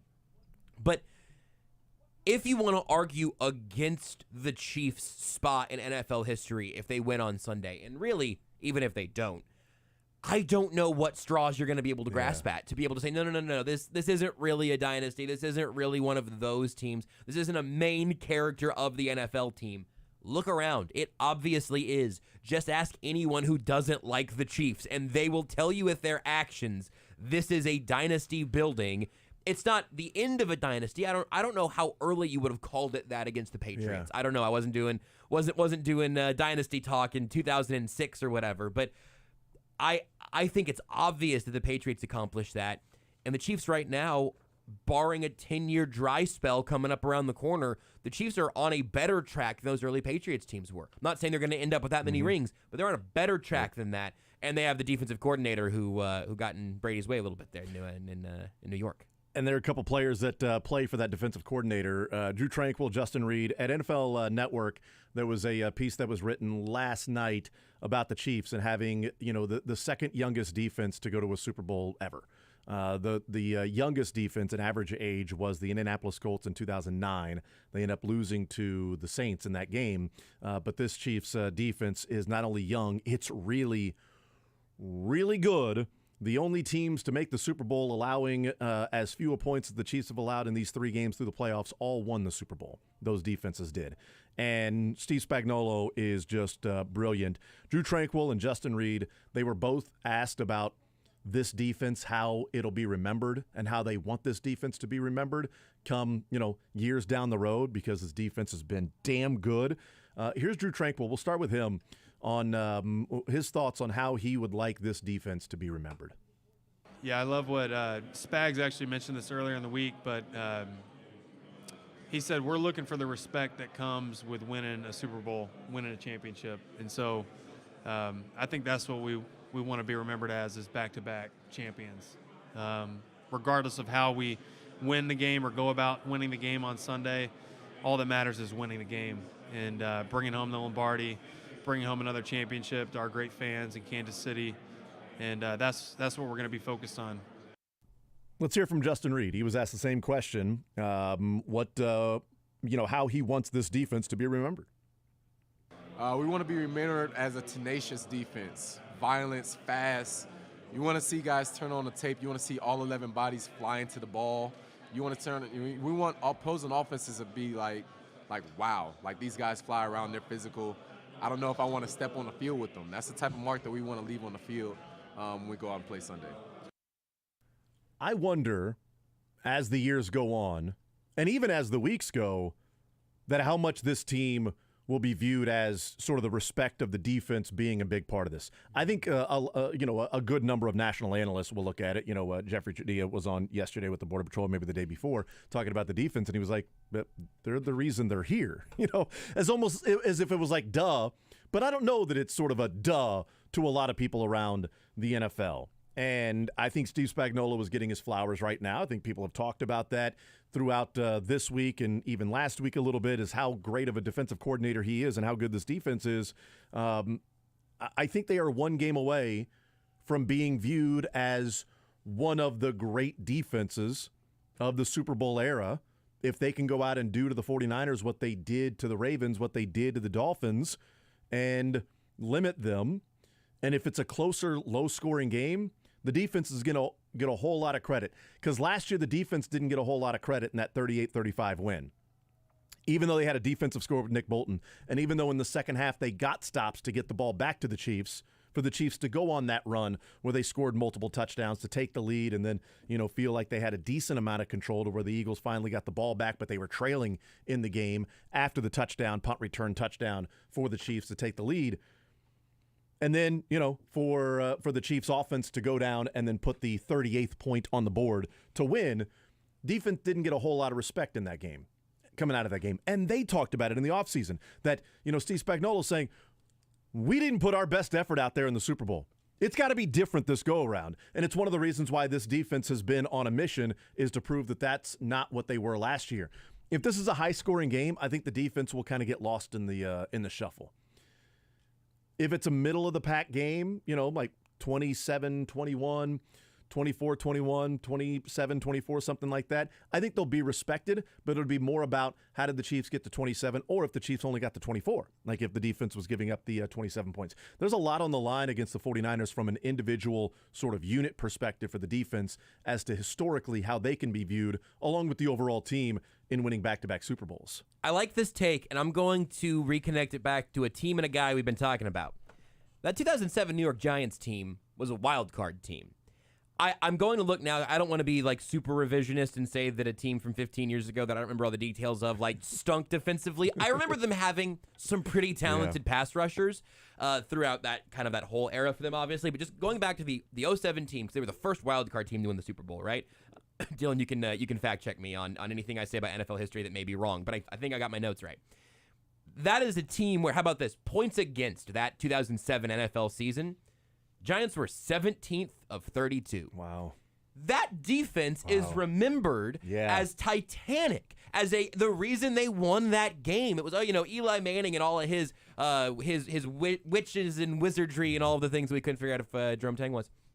The absolute sorcery that Eli Manning and the Giants offense was putting together was one thing. But that defense in so many ways, but that's the team and that's the defense that stopped that unstoppable Patriots offense. They did that. That whole reputation comes from the Super Bowl. Again, I'm not going to pretend like I just went back and rewatched the 07 Giants defensive snaps from NFL Plus or whatever. But you hold the Patriots to 14 points in the Super Bowl and get to that point. They gave up 20 to the Packers and 16 to the Cowboys or 17 to the Cowboys and 14 to the Bucks. You have a bunch of good performances there. They ended their regular season losing to the Patriots 38-35. I forgot that's how that season ended for them. And I think that game mattered for the Giants considering they were a wild card team. And that's how they're remembered. They're remembered from the Super Bowl performance that they put together there. The Chiefs have that in front of them with more of a resume to show from the regular season too. To your point, the Giants' last game actually didn't matter, and they started their players, and it was actually the driving point to show that they could compete with the best team in the league. Because the Patriots, the big pregame speech that Michael Strahan gave was, well, they don't have to improve their seeding. Why are they playing? Why are all their starters playing? Because they were going for the perfect season. Perfect season, yeah. Oh, sure, right. So, yeah, the Patriots, it didn't matter for them seeding-wise, but it mattered for them historically, obviously. So the Giants players... So the Giants said, bleep you, we're going to try to keep you from getting that. Yep. And then it took, 4 or 5 weeks later, and then they did stop the undefeated season. Well, I mean, the Chiefs didn't have that moment of, hey, we're going to go and prove this. Their moment came in, hey, we're embarrassed. Yeah. On Christmas Day and them having to turn it around. And also for the Chiefs defense, it wasn't a moment that they had to turn it around. It was, we got to play great football or this team's not going to win. Absolutely. Justin Reed was asked, and so many people point to Christmas Day. And Justin Reed was asked the moment that changed sort of his perspective on this season. So people look at Christmas Day, Clark Hunt, Brett Veach, Andy Reid, they've all talked about it. Patrick Mahomes has been asked about it each and every day he's talked is, what moment? People have talked about Christmas Day and the Raiders. What changed from that? He had a longer answer yesterday about, like a 45-second answer. And I'm like, he's still elaborating on a question he's gotten 15 times since his playoff run started. Justin Reed had a different answer. The moment that changed his perspective on the year that this was possible, that this was within grasp of them playing in another Super Bowl. I will say the Buffalo game in the playoffs was definitely a very large moment that bred a lot of confidence throughout the team because we're walking in a hostile environment. Nobody gave us any credit to do anything. Never played a playoff game before in an away stadium. Offense won't be able to do this. Defense is going to get ran over, et cetera, et cetera. And we're able to go and shut all of that down. So I think that gave us a lot of confidence going into the Baltimore game and responding to the adversity there, and even more confidence into the game this weekend. See, that's interesting to me because it's the Raiders game was embarrassed. You need to look in the mirror. Going into Baltimore with all of the questions, and I wonder how much they even question. Like, okay, well, let's see what we do. Let's go out there. We play great on the road as a team. Going into even Buffalo. better. What did I say? Baltimore. Sorry about that. Yeah, Buffalo. Going into Buffalo, let's see what they can do and see what we can do as a team, and then go out there and playing like they did, and offensively being able to put points on the board, and the game not really being as close as the score was because of, the fumble into the end zone and what the defense did in the second half. That coming out of that game, Justin Reed is like, yeah, that changed. Then it was, okay, we went here and did this, and nobody thought we could. We're different than what we were at points this season. This is a different team, which then carries over into Baltimore. And you wonder if things were flipped, if they played Buffalo at home and won that game, do they go to Baltimore with the same amount of confidence of, we know we can come in here and win because we just proved it. Not we believe we can because we have faith in ourselves. We know we can because we just proved it in Buffalo when people said we couldn't do it and we hadn't played on the road. We did that. Now we're coming into Baltimore, the same thing. We now have a belief. We now have evidence of concept, of belief that it can be done, and they went and got it done in Baltimore. The Raiders was an embarrassing game of look in the mirror. You better, get back to, working hard and doing whatever you can individually. To Justin Reed, Buffalo was we're still the Chiefs. And if that compounds, the Ravens game should have proven even more. Mm-hmm. I mean, that performance was even more impressive. And now you're looking at this Niners team like, look, this is a great offense with a lot of great players. But who should the Chiefs defense be afraid of right now? And the answer is nobody. They have to believe that they do deserve every battle they are in. They are on even footing at worst. Let's hear from Drew Tranquil. So many people talk about Spagnuolo and Spags We Trust, playing for Steve Spagnuolo. Drew Tranquil, this is his first year playing with Steve Spagnuolo and signing as a free agent, knowing he was going to be joining this group. Steve Spagnuolo talking to Drew Tranquil about what his role would be on the Chiefs if he were to sign with Kansas City. Drew Tranquil weighing in, asked about what it's like to play for Steve Spagnuolo. Sure. I mean, Coach Spags does a great job with his linebackers in using multiple aspects of their game, whether it's blitzing, which is like my favorite thing to do as a player, in run defense and pass defense. He asks a lot of his linebackers. He asks a lot of everybody. But the ability to be multiple and do a lot of different things was definitely appealing to me. It's just fun, man. Nothing like getting after the quarterback. It's like Red Rover, man. And it's mano-a-mano. Some guy's standing between you and the quarterback, and you got to find a way to make him miss. It's just fun. What is it about how Spags teaches blitzes that has you guys? I just think he does a really good job of teaching it. I mean, we're very multiple in our blitzes. We have overload pressures. We have double edge pressures. We have middle pressures. I think when you have a group of guys that can execute a plethora of different blitz schemes, it makes it challenging on a quarterback to ID protection. And when you make it challenging on them and you do things that are simple for you, you can find success. I wonder how much Drew Tranquil and his ability to process defenses made a difference in them wanting to bring him in, because you can't go into a season and say, we've got all these returners from last year, and they know so much of the defense, and things clicked against the Bengals in 2022, according to Justin Reed, that, early on in the season, it was like, he was making calls. One of the clips that he had that I didn't cut, but he was like, early in the season, because it was last year, and we've talked about it before, but he was like, I was making calls, and the newer guys were looking at me like, what are we doing? And he was like, I don't know. What are we doing? I'm confused as you are. And he's like, it was rough. And they didn't get comfortable until the Bengals game, which is what he talked about as well. But I wonder, going into the offseason, you're like, okay, we got all these guys returning. We can start to stack on stack on stack of things we do. And we bring in a linebacker that doesn't get it. Yeah. Well, we have to go back to the basics for him? Well, no, we're stacking. We're adding concepts on concepts because these guys already know what's going on. You got to come in and get up to speed already with what those guys are. And if you don't have a linebacker that's going to be able to process the scheme, you can't bring him in.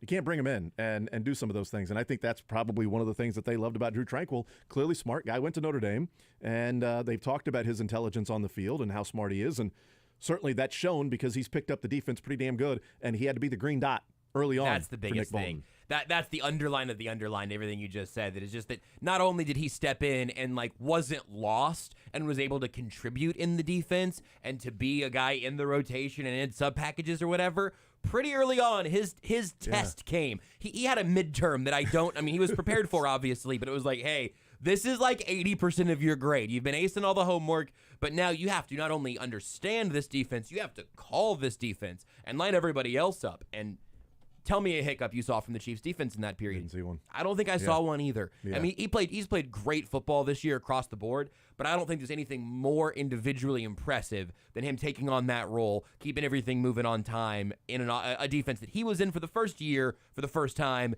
that everybody else, for the most part, I mean, I don't know if this is all the same. There's other stuff at play, but Felix Udike-Uzama is not in the defense. He's going to have to play some in the Super Bowl, but hey, rookie in this defense, we're not going to slow down to keep you up to speed. Again, there's lots of other stuff with Felix's get off and just where his skill is. He's a young player. Again, that's all. It's a little bit of a slight similarities there, just to note that this is a defense that has been, like you said, building on building on building what they had last year. Tranquill stepped in and absolutely mastered it incredibly quickly. One more that I want to play, and then we'll take a break. And this is Justin Reed, because Drew Tranquill was talking about, we've got the different schemes. We've got the outside pressure, inside pressure. We got all these different ways that we can do that to confuse a quarterback.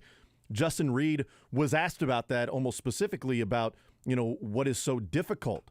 What makes Spags' defense so difficult for opposing offenses and quarterbacks? One, we have 50 different blitzes, so there's just a sheer volume and load of pressures, but also the amount of double calls that we put into the game plan too. We have calls in the game that can end up being cover 1, cover 2, cover 3, cover 4, or cover 0, all in the same play call just based on whatever the offense is doing. So that multiplicity is a little bit of a learning curve to learn it, but once you master it and once you have the confidence that we've been able to build like we have this season, it really turns into a strength because it makes it very difficult on opposing offenses to just know what you're doing. 50 different blitzes and 4 different coverage schemes in one play, depending on what the offense does. You remember, not last year, but especially 2 years ago, when it's, why are these veterans out there a step slow? If Spags' defense is so complicated that young guys, fast guys can't learn it, then maybe you need to dial it back a little bit. That's why. Yeah. That's the payoff, and that's the reason. It wasn't always justified. It didn't always end well. This is what it can look like. That is an incredible bit of audio right there. We'll take a timeout, come back. More Zone next.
10 WHB, Jason Anderson with you, Josh Brisco, Dylan Michaels. We head up until 2 o'clock. We will talk with Cynthia Freeland coming up at noon.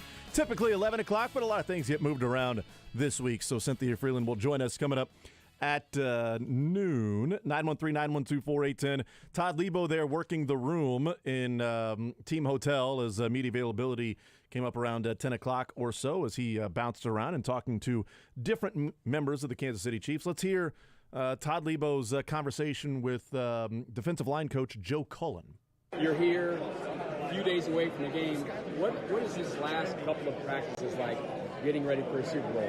Well, I think just the attention to detail. We're back to somewhat of a normal schedule now. Guys have done a great job, obviously, with Coach Reed's leadership and Spags' leadership being in these games. We know what to expect. And just really fine-tuning the details of the plan and going out and executing these last 3-4 days. You guys lost Charles, so he's not going to be play in this game. Felix has been inactive. Looks like he's probably going to be up. Can he help you guys at this point? Absolutely. Utmost confidence in Felix. Malik Karen. It's unfortunate we lost Charles. One, the magnitude of this game, who it's against, his old team.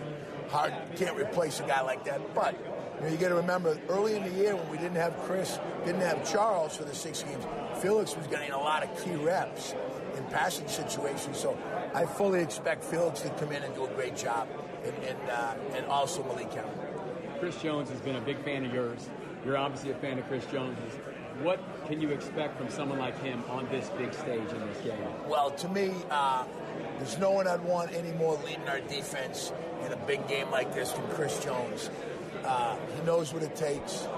He's the best defensive lineman in football. And I think his laser focus right now is second to none. And I think just the way he plays, the energy that he brings, the leadership that he brings, giving us the opportunity to go defend the title and go get another Lombardi trophy back-to-back. I've talked so many times about the faith in the drafting because I don't know what L'Jarius Sneed would look like on a different team. I don't know what Joshua Williams or Jalen Watson would look like on a different team, coached differently. But I know there is so much respect for Dave Merritt around the league and certainly here locally that you're looking at what the secondary has become because of how good Dave Merritt is. The defensive line, people talk about Joe Cullen as well, that how good the defensive line has become and players developing and George, Karlaftis being the player that he is. And hopefully FAU will, take that same career trajectory and become a really good, valuable, productive player for this team. And one of the reasons I have faith in the drafting is because of the coaching I believe the players are getting and the continuity that's there. And, talking to Adam Teicher yesterday, I was going to say on Tuesday, that was yesterday. Today feels like a Thursday to me. Dude, tomorrow will feel like a Friday. Can't believe we're midweek of Super Bowl week right now. I am one day ahead this whole week. I woke up yesterday thinking it was Wednesday. Today I thought was Thursday. I'm guessing tomorrow I'll think it's Friday. And Super Bowl Sunday, I'll wake up thinking I got to go to work. I don't know. It's weird. Whatever. But, talking to Teicher yesterday about, the Chiefs coaching staff and even, front office personnel hasn't really been picked apart and rated the way that, the Patriots were rated. Like every year it felt like they were having to rehash coordinator after coordinator after coordinator after coordinator and guys in the front office and Thomas Dimitroff and Scott Pioli and et cetera. And yeah, the Chiefs have lost Ryan Poles and now they lost Brant Tillis and that was the jumping off point. But I'm concerned about Joe Cullen because he was mentioned with 3 different jobs. The Commanders' defensive coordinator, they've already hired somebody, thankfully. The Seahawks DC, and they hired Leslie Frazier as assistant head coach, along with Mike McDonald, who is a defensive guy anyway, who has said he's going to be calling the defense. So is Joe Cullen going to go there with 2 other guys that are already defensive guys, and Mike McDonald and Leslie Frazier that have a higher job title than you, head coach and assistant head coach, and the head coach already saying he's going to call the defense? So is that going to be something that is tempting for him? But also the report that's out there about Sharon Moore in Michigan, that not only is Michigan interested, Sharon Moore is making a strong push that he wants Joe Cullen. Not just interested, he's the first choice. He wants Joe Cullen to be his defensive coordinator for a number of reasons. Reports out of Michigan, Sharon Moore views it as would be a splash. He wants to keep the defense being a high-level defense. Look what the Chiefs have done with their defensive line and the respect Joe Cullen has. He coached in Detroit for 4 or 5 years, so he's familiar with Michigan. And you would have an NFL defensive line coach and a guy who's been around NFL players for so long that would then be recruiting for Michigan. It's the one guy he's going for. And the fact that they haven't promoted from within yet tells me they're waiting for the Super Bowl to be over to interview Joe Cullen. And if Joe Cullen turns it down, then they'll go with the interim, the internal candidate. I can't remember. I think it might be their linebackers coach or something. So. There was also a report yesterday that they have Wink Martindale like on the radar. Yeah. Which is kind of funny because he and Joe Cullen were on that Ravens staff together for several years. But so there's Wink's one other name you could put in there. Wink's available right now. 100%. Absolutely. And maybe they're waiting to talk to Joe Cullen. I think that's totally And then it's after we talk with Joe, then we'll see if we want Wink or if we want Joe or if we want to hire from within and a guy that we trust, because they hired from within as offensive coordinator and offensive line coach and things like that already with Sharon Moore taking over. And a lot of that happens when an interim or an internal candidate takes over. They sort of keep the same guys, and if they lose somebody, like they lost their defensive coordinator to the Chargers with Jim Harbaugh, then you promote from within, and they may do that. But, man, I really like Joe Cullen, and I hope he does not get that job. Sorry. That is so selfish of me. I like him, and I hope Michigan goes with Wink Martindale or an internal candidate that they promote. Well, and look, maybe Joe Cullen wants to be a DC again, NFL, college, whatever. Being Michigan DC is probably a pretty dang good job. But also, there's no salary cap on assistant coaches in the NFL, and no salary cap on coaches at all. So if he takes his Michigan interview and he says, "Hey, Clark, appreciate everything so far. Michigan's offering me this much money. I'd be happy to stay. I like it here. I like Spags and Andy Reid and Kansas City, but I might need a little more money to stick around." That's how this goes sometimes, especially for positional coaches. I don't know. I don't think Joe Cullen's making $1 million. I would guess he's not, but he would make probably $1.5 million if Michigan wants to hire him. I wonder what Joe Cullen's making. I mean, so I don't know if he's making 7 figures, but I can promise you he'll make 7 figures if he's the Michigan defensive coordinator. 100%. And so probably 1.5, probably somewhere in the mid $1 to $2 million he'll make, because those numbers are starting to go up and up and up. And the coordinator salary pool that coaches want, that's getting more and more. And so if he's really recruiting and courting Joe Cullen, and that's his number one guy, then you may have to pay for it. Yep. And it may take that for Joe Cullen to go, okay, I'll get back at, I'll go to college where I got to recruit now. I'm not just coaching guys that are, I'm scouting and helping with some of the draft process, but now I got to go out there and scout guys, recruit them, keep them on the team, because then there's transfer portal while trying to develop players, and each and every year this guy might be gone while trying to win games. I mean, there are a lot of guys getting out of college, trying to head to the pros. But again, money talks. But also, Cullen could say, "Hey, go ahead and pay me a lot of money for another 1 year deal." Most assistant deals are 1 year deals, right? Pay me a lot of money for 1 more year, because I think in 1 more year I'll be an NFL defensive coordinator. Like if he does not want to recruit and deal with the portal and all of those things, if he likes the NFL world, there's a lot worse you could do than to coach the Chiefs defensive line for 1 more season and then get another opportunity next year. And I don't want to – wouldn't we say that Sharon Moore is in the unenviable position of following Jim Harbaugh where you win, it's his players, you lose, you drop the ball. So that's another thing. Tubby Smith in 98. Yep. He won the championship, but he won it with Rick's players. Let's see what he does after that. Never went to another Final Four. And it's even more obviously, like Alabama. You're looking there and being like, "All right, man, good luck being the guy after Nick freaking Saban." Yeah. But it was, this is the man for the job. We're gonna let it will be his team eventually. I don't know if it's immediate or not. But in Michigan, this is the team that Harbaugh built. It's literally the staff he built. Like, how are you going to? You are going to have to almost overachieve out of the gate to be like, things are just as good as they were here with Harbaugh. That's a tough standard. Alabama, they hire a guy who went to the college football playoff. And won the Pac-12. Michigan's hiring a guy who filled in for Jim Harbaugh and coached the team that if you're that good of a coach, you kind of have everything sort of up and running. Yep. And that's what Michigan did. But Sharon Moore might be awesome. He might be a superstar that's budding that could have got an opportunity somewhere else, but now he gets the opportunity with Michigan and can go and prove that he can be a superstar. We'll see. But sorry, Joe and the Cullen family. I hope he doesn't get the job. I'd be happy for him if he does that, but, Chiefs are going to be drafting some more defensive linemen. Yep. Because if Chris Jones is gone and Derek Notty's contract is up and Charles Omenihu's going to start on the pup, next year, that's pretty much a Wharton's guaranteed. deal is a 1-year deal. Absolutely. Dana's a free agent. Dana's a free agent. Good grief. So they're going to need some defensive linemen. And if Joe Cullen's gone, then I would be concerned about the development and what that defensive line looks like. So we'll see. We'll take a timeout. We'll come back and we'll hear a quick conversation that Todd Lebo had with FAU. And then we'll talk with Cynthia Freeland coming up at noon. More Zone next.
All right, we'll talk with Cynthia Freeland coming up at noon. NFL Network analytics expert Mick Schaefer joining us at 1 o'clock. Let's hear a conversation that Todd Lebo had. We heard Joe Cullen talking about FAU And he's got faith that he can make an impact in the game because looks like he'll probably be up and playing in the Super Bowl, which is a pretty cool thing for him locally. But here's Todd Lebo's conversation with Felix and Udike Uzama. What a wild year this has been for you, man. Can you even put into words getting drafted by your hometown team and then ended up here? Yeah, it's unbelievable.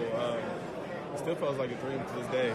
Funny thing, but it's just unbelievable just to be a part of Kansas City Chiefs. Growing up, watching them, how they came from bad record to having obviously Super Bowl champs numerous years. Well, obviously in 2020 and stuff like that, and having like a win success a lot. But it's been a crazy ride, especially being drafted by my hometown. But yeah. What's your development been like for you? I know you've been inactive a couple times here in the postseason. Yeah. You got any idea of what it's going to be like Sunday? You going to be up? Yes, I'm going to be up. I just know it's next minute. It's because of Charles Menahue. Obviously, he got injured. But at the end of the day, it's next man up mentality.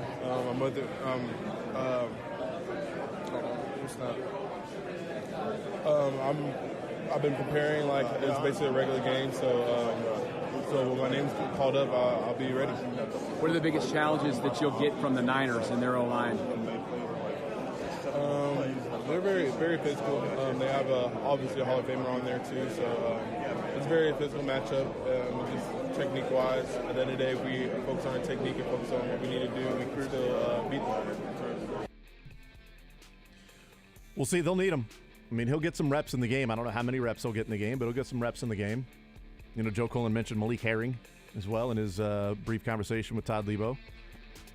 Those are guys that are going to have to step up. Mike Dana going to have to step up. You know, if you can limit the number of plays for the 49ers, then you can have your main guys play more. And you don't have to go as deep into the rotation. Or maybe the Chiefs just simply go, hey, whoever goes up against Trent Williams, you're the sacrificial lamb. Yep, so sorry. You'll take Trent Williams, he'll focus on you, and you'll just do whatever you can do against him, and we'll focus on the other four guys and try to make our hay that way. So they just may. Play down by the bay. Mandalay? What do you say?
down low, then you are far more successful. She's crunched the numbers, and the results are clear. The backup booty isn't as good, as it turns out. If she picks a dog, she'll have the math to back it up. It's not like Travis Kelce has done.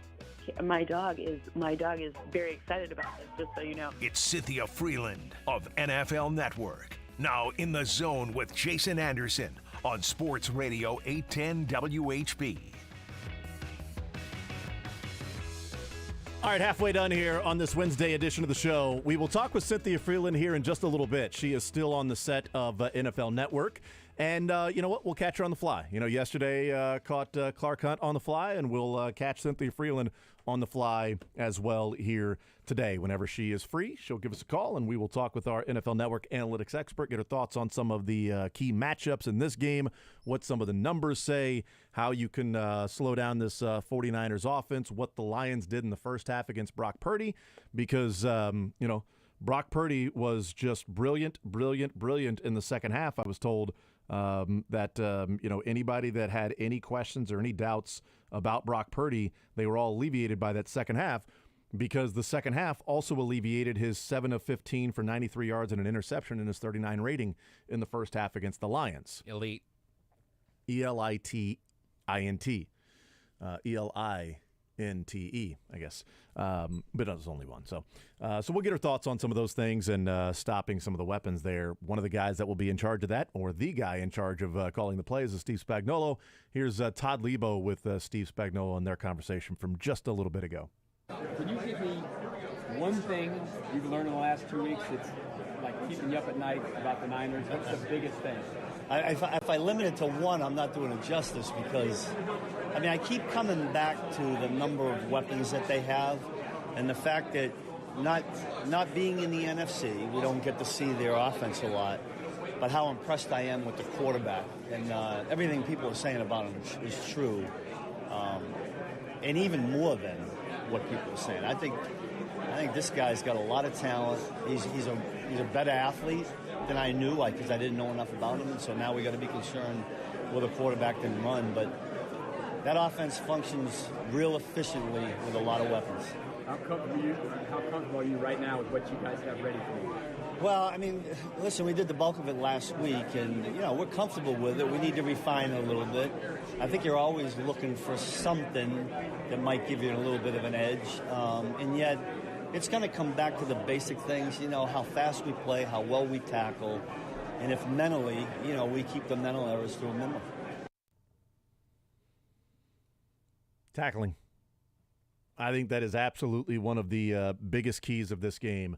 one of the biggest keys of this game. In fact, while we wait on Cynthia, let's play Justin Reed, because he was simply, because tackling comes up in this answer, but he was asked about the game plan for defense and just said, hey, what's the biggest part, do you think, of the game plan on defense for this game on Sunday against the 49ers offense?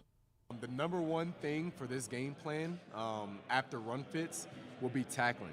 You know, when you watch the Green Bay and the Detroit Lions game, there's a couple of plays in there that they had opportunities, that plays that should have been TFLs. Debo or Christian breaks a tackle, and now it's going for a first down, and you start creating momentum that way.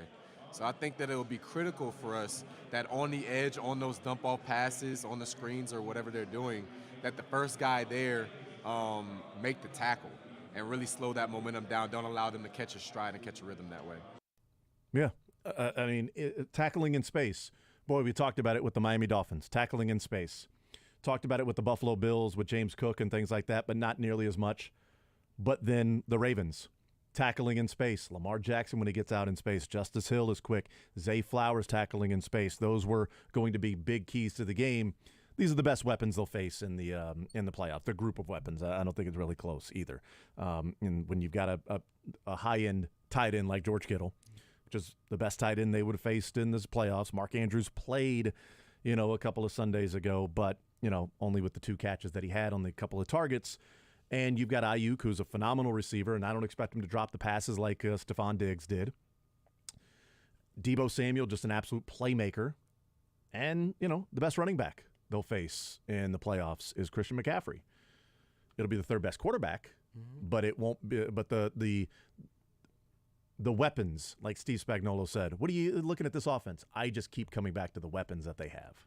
And he says that he was impressed with the quarterback, mentioning they don't get to see this offense because they're in the NFC, and you've got your Shanahanian sort of spinoffs here and there, but that's not really I'm trying to think if there's an exception that I'm not really thinking of for a Shanahan spinoff the Chiefs have seen multiple times, but like none of the divisional rivals and Cincy and Buffalo and all of that. What do you mean Miami? I guess, yeah. Yeah, it's the Shanahan spinoff. Yeah, and so they've seen I guess they saw them twice this specific year. But there is a difference. We've done the quarterback thing. Here we go. We're back talking about Brock Purdy on accident. But Tua out of structure, off time, the Shanahan-ness of it all begins to fracture a little bit. And Purdy outside of structure has been able to make some of those plays that can really hurt you. So it creates an incredible matchup that I'm excited to see, and I'm really mad that it's Wednesday. It's just still 4 days left. I'm just because we got a media week yesterday. Like That's true. This is excessive at this point. I mean, look, I can't wait for the game either because I think it's just going to be an amazing matchup, and I'm becoming more and more convinced and setting myself up for disappointment that I really do think it's the third Super Bowl that this group is going to win, and they are going to be back-to-back champions because I just think they are the better team, and I think they're playing better football. The 49ers had to make 2 different comebacks. Yeah. Now, we can look back to 2019 and say the same thing as the 49ers and Chiefs met up, and it was the 49ers are just the better team. Look what they're doing offensively with their weapons, and defense is so freaking good. And the Chiefs had to make these crazy comebacks in the playoffs. Like, come on, man. Who's the better team? Well, I think the Chiefs are the better team this go-around, and the 49ers have had to make some comebacks. Yeah. Question is, do you trust the 49ers and Brock Purdy to win 3 straight games where they have to come from behind when they are a team that has been talked about with Kyle Shanahan not having those come from behind wins, not having those halftime deficits turn into wins? The Chiefs have proven they can do that.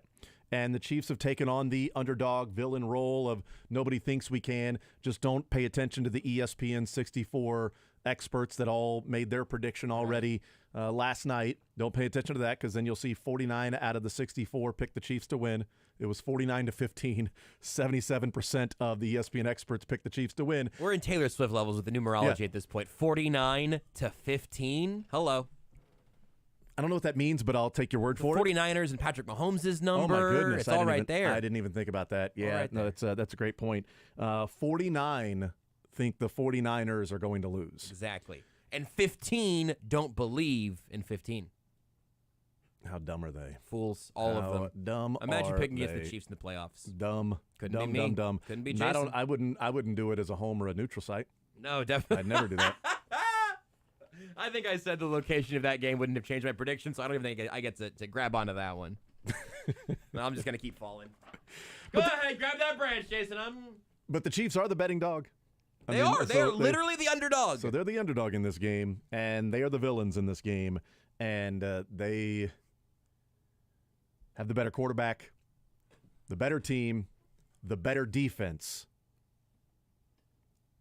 I'll pick that team to win every single time. Doesn't mean they will win every single time, but you go into a game and you say the better team, the better coach, Super Bowl experience, the better quarterback, and the better defense. I'll take my chances with that team on the field. And so I'm getting more and more excited and pumped up for, what'll happen on Sunday. And so, like, I want the game to be here. I'm excited for it, but I'm also not excited to not be watching Chiefs football anymore after Sunday. That also does make me sad. Until we get to, September. Wait. As soon as the Super Bowl ends, and if they win, I feel like it continues through parade day, right? But as soon as the Super Bowl ends, you are sort of on, like, St. Joe countdown watch. And that's a dark place in, like, June. Yeah. It's a less dark place after a Super Bowl win in March, right? Draft season and everything. We got, there's going to be football to talk about, but we're not gonna get to watch Patrick Mahomes throw a pass to Travis Kelce after Sunday for a very long time. It's just amazing the NFL calendar. If you make the Super Bowl, you're a month away from free agency starting. Yeah. And then you're into draft season, and then you're talking about OTAs and minicamp, and then they're in St. Joe, and then you're starting it over again with a Thursday night game, if you win, with a Thursday night game to start the season rolling. So the Chiefs will begin and end the season with the first and last game. Cynthia Freeland, NFL Network analytics expert, joining us here in the zone. Cynthia, welcome into the show. How are you? I'm so sorry I'm late compared to normal. Super Bowl week, some strange, different scheduling changes. So I appreciate the flexibility. It is all good. We have so much flexibility during Super Bowl week because typically we're on Radio Row and people are coming and going and schedules get moved around. So that is no issue this week at all. Are you in Vegas or doing your thing in L.A.? So right now I'm in L.A., but I'll go to Vegas tomorrow. And I go to Radio Row on Friday. So not there yet, but soon. There you go. Cynthia Freeland is our guest. I'm curious as to, as we start this conversation, like this matchup and things you may be looking at. There's a lot of different ways people have broken this thing down because it's the Super Bowl, Cynthia, and we are a week and a half into the breakdown of it. But the matchups that you're looking at this weekend to get the conversation started, what are you looking at? What are you seeing? And anything that may stick out to you that can happen on Sunday? Well, it sounds a little unsexy to say that I think that the team that is more successful at running the football wins, but it's kind of like an old school sort of matchup here between who can get their run game to be the most efficient. We saw, especially if you go back and you watch the Niners and Lions game, one of the reasons why the Lions pulled out to that massive lead was that especially on first down, they were super efficient rushing the football. And that's something that we obviously know, especially like outside zone runs. It feels like, Kyle Shanahan's going to get like smoked by his own sort of favorite thing to do, right? Like I feel like he like popularized that in terms of like things that we've talked about over the past 5 years. So it's the run game to me, and obviously the impact of Christian McCaffrey on the other side. That's going to be an area where, if someone really gets out to these explosive running plays specifically, that's where it's going to be hard to kind of stop if defenses can't adjust.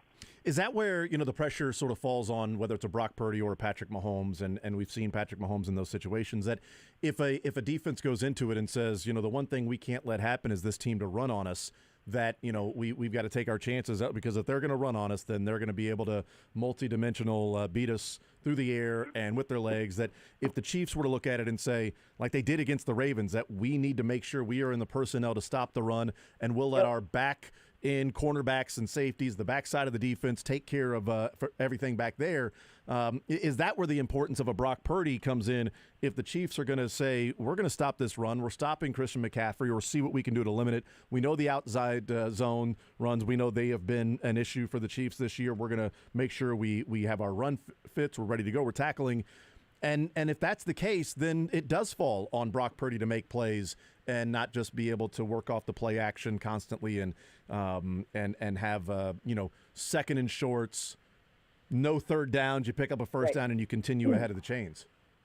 Yeah, I mean, I think you nailed it there. I think also, like, the two things I think they'll, if I'm guessing what maybe the best defensive coordinator of all time would be thinking based on his past history and what we saw from the Ravens game, it's that, limit the run, make Brock Purdy beat you by being, like, extremely dynamic, and limit those in-breaking routes.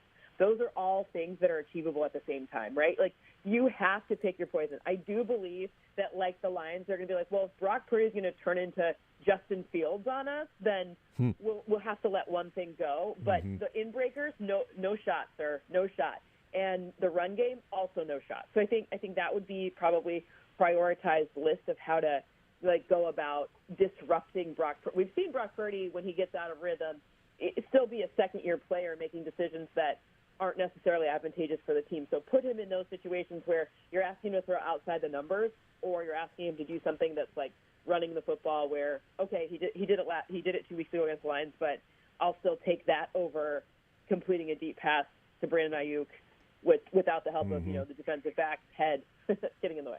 And I do wonder, that on tape, the Chiefs have talked about how athletic Brock Purdy is, and I've discussed it, that, people have said, he's sneaky athletic, and I'm like, no, he's just athletic.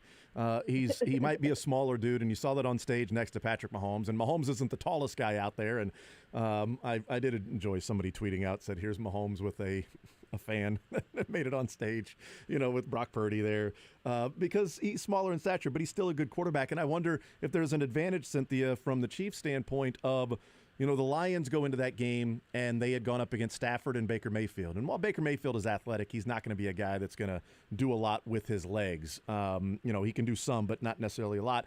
And then Brock Purdy is like, okay, now all of a sudden he's picking up first downs. He's manipulating the pocket. He's finding seams to go and run and then create some things and some openings in the secondary. Whereas the Chiefs have gone up against Josh Allen and Lamar Jackson. Like a quarterback being able to run is not going to be a surprise.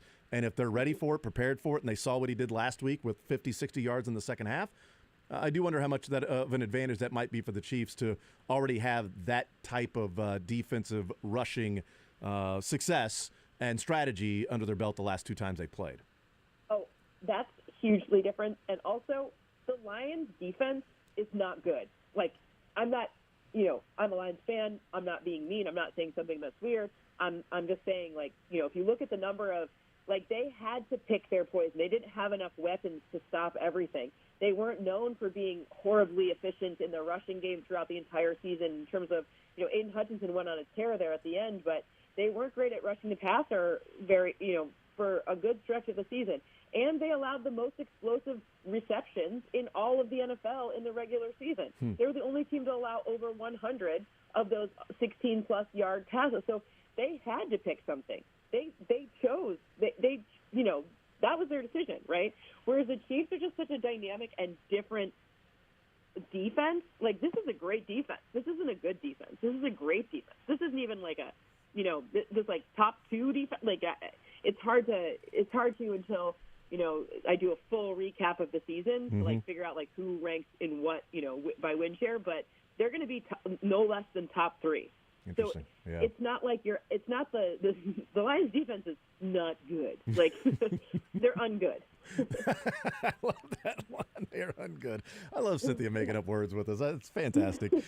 Cynthia is our guest, NFL Network analytics expert. How close is Mike McDaniel and Kyle Shanahan's offense? I know he's a disciple, but the Chiefs have faced the Dolphins twice this year and just faced them a few weeks ago in the playoffs. And obviously it was minus 30, and Chris Jones said players and coaching staff got frostbite in that game. So a little bit different than what the weather will be on Sunday. But from a schematic standpoint and a preparation standpoint, how close are their offenses? I think a lot of the looks are the same. I will say one thing that, a really important area that Steve Spagnuolo is going to absolutely just terrorize is the right side of the Niners O-line. I know a lot of it has been said about it, but it's true. The amount of pressure, the time, the different, like, it doesn't matter if you put the best offense back there. That's great. And the difference is, as much as a year ago we thought differently of Tua, and Tua really took a huge step forward this year, and that was with an O-line that went through a lot of injuries. But I still think that, and I'm not going to say Brock Purdy's not a good quarterback, whatever. He's probably a top 10 quarterback. He's not Patrick Mahomes, but he's still a second-year player. So some of those looks are going to be confusing for him. And if you have pressure coming at him, it's not going to matter how many Deebo Samuels you roll out there. You still have that pressure and the situational blitzing that we know Spags can do. That's going to be, and by the way, the other thing is the second half, Lions didn't make good adjustments in the second half, clearly. And that was a big problem. And that is not going to happen to the Chiefs. Like, that is not how the Chiefs work. Chris Jones stepped up big in these situations, too. So as much as I'd like to say, like, there's similarities, for sure there's similarities, but, that could maybe be a benefit after having seen it and experienced it more often than, if another team were playing them. But I just think the way this defense is constructed, they're especially getting Willie Gay back, like, you have a lot of different ways that you can stop them. If one doesn't work, try another one. Cynthia Frelund is our guest. Against the 49ers, the first go-around in the Super Bowl, Steve Spagnuolo is the defensive coordinator. They went more coverage over pressure with Jimmy Garoppolo and, trying to stop the run, et cetera. Do you think Steve Spagnuolo takes the same approach, or, different quarterback and Brock Purdy, and you talked about the right side of the offensive line? Yep. Do you think it's generating pressure over coverage? Now, the back end of their defense is better than what it was in 2019, so that's probably changes things. And Steve Spagnuolo is in the very enviable position from other defensive coordinators of saying both, this year. But do you think the starting point will be coverage or pressure against Brock Purdy and the 49ers? And it's not really anything about the quarterback. It's more about the O-line. In general, this O-line is not as good as the one in 2019. So, like, win where you can win. The Chiefs front, I mean, obviously, missing Menahu is a big problem, but Karlaftis will be there. There's a lot of great rushers. The thing that they're able to do is to figure out the right sorts of pressures to get at the right time. So I think it would seem that, at least to start, pressure would be where they started. And again, it's not a disrespect towards Brock Purdy thing. Mm-hmm. That's where, like, their O-line just isn't as good. Like, Trent Williams is still there, and he is awesome. But the right side and the guard, like, there are several areas where that right side is targetable. So that would be, to me, figure out when you're going to do those. Because remember, this team, the Niners, much like the Chiefs, use a lot of motion, a lot of pre-snap tricks, but they often run the same play from those pre-snap tricks. So it's not like you're sitting here, you can watch some of their tendencies on film and then figure out how to kind of use pressure first and then coverage second, would be my guess. Cynthia Frelund is our guest. You wrote at NFL Network about the season-long, the units of underperforming and overperforming, and the Chiefs' defense. Not a surprise that they are in that mix. In your opinion, as you look at it, how much did they overperform from what maybe you thought they would be this year? I thought they would be good. Nick Bolton said it, and Justin Reed at the training camp, that they think they're going to be a top 10 defense. I'm not sure that they thought they were going to be number 2 scoring defense this year. Yeah. But how much did they overperform, and why do you think they end up being such an overperforming, from preseason expectation unit?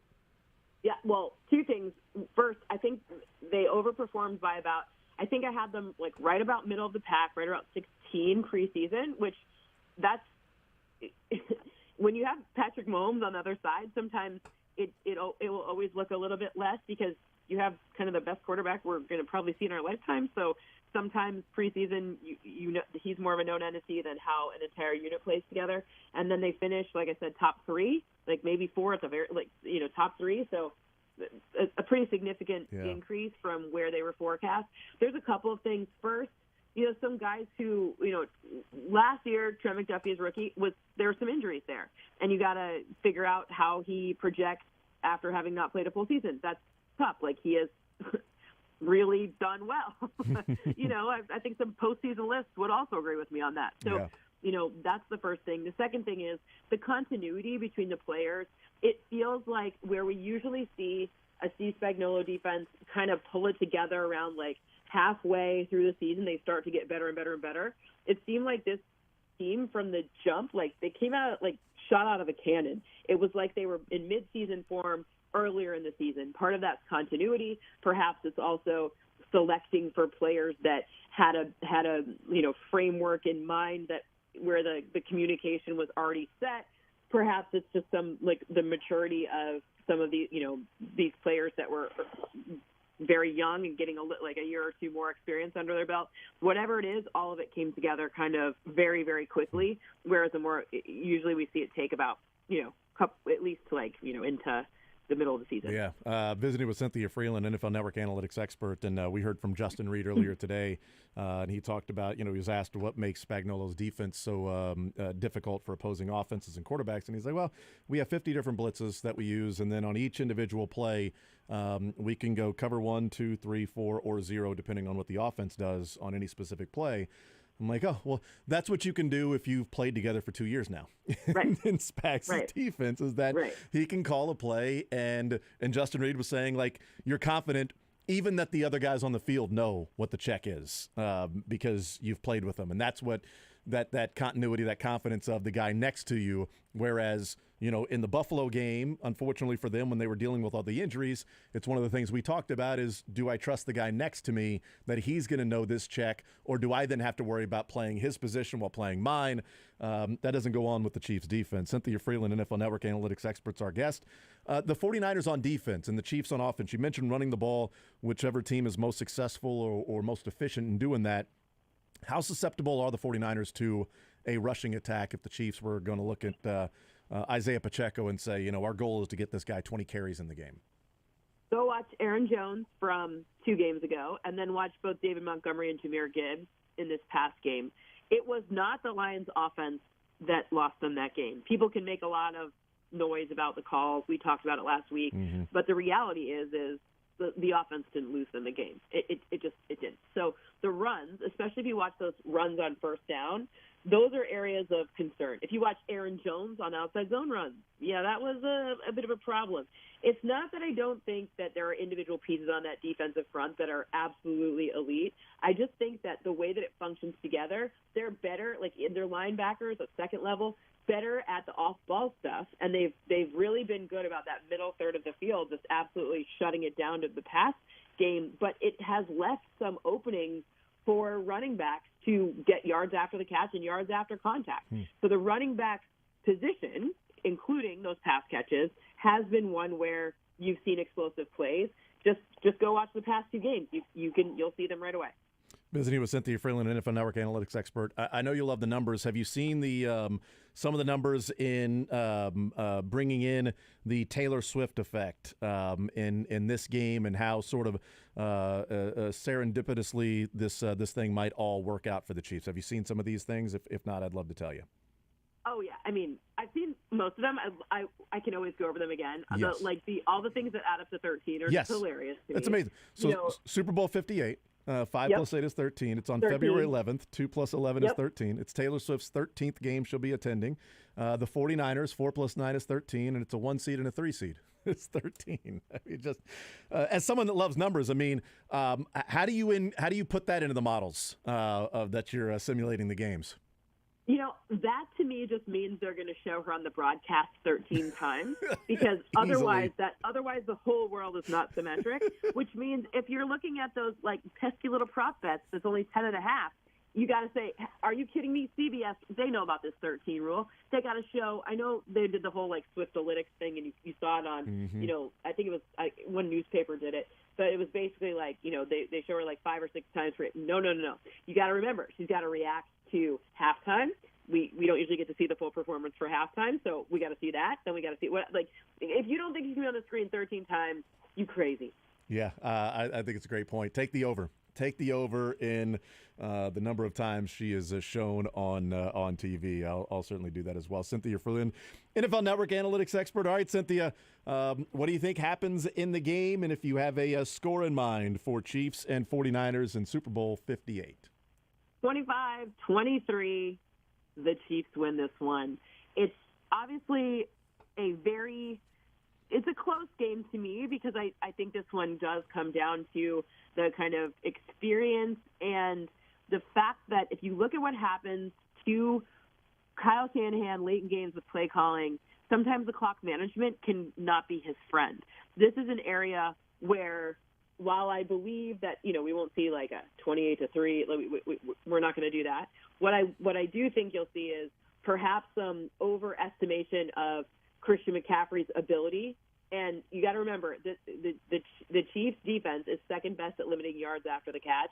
Well, this is a yards after the catch reliant team. Obviously, they had 6.7 yards per reception after the catch. That's their average, number one in the NFL. But you have to remember that's against all defenses, not ones that are constructed like the Chiefs. Interesting. 25-23 Chiefs winning against the 49ers. Cynthia, certainly appreciate the time as always. Thank you for being able to even adjust, and I know how busy your schedule is today and this entire week. So thank you so much for that, and looking forward to our conversation next week, and hopefully we're talking about the Chiefs winning number 3 in a 5-year span. Thank you so much. Yeah, and I would never miss being on with you. It's my favorite. Let's go. Thank you so much. That is awesome. Yeah, have a great one. Likewise. We'll You too. next week. You too. Absolutely. There's Cynthia. I'll have a great one now. It's great. We will adjust our schedule if Cynthia needs to adjust her schedule. I mean, almost any other week that would have meant a little more to hear. Today, been like, I would never make you guys dance around or whatever. Okay, Cynthia. I feel bad even fake making her feel bad. Because I feel like she's on the line still. No, she's Thank not. God. Nobody tell her I said that. I'm texting her right now. No! I'm sending her the podcast. Stop it! That's right. No, it's great stuff. 25-23, Chiefs over 49ers. And I like when I asked, I knew the answer because we've seen a lot of the numbers. But from her perspective, like, okay, Chiefs running the ball, how susceptible of 49ers? Well, look at Aaron Jones and the Lions running game against the 49ers. And absolutely. And make a pretty strong case that, the Packers or the Lions should be in this game. And the 49ers have flirted with disaster a couple of times, and they've survived with their play late in games. And if this comes down to yards after catch, yards after contact, and that's what the 49ers are going to be relying on, I like the Chiefs' chances even more because they are one of the most sound tackling teams in the NFL. And as she said, the Lions' defense is ungood.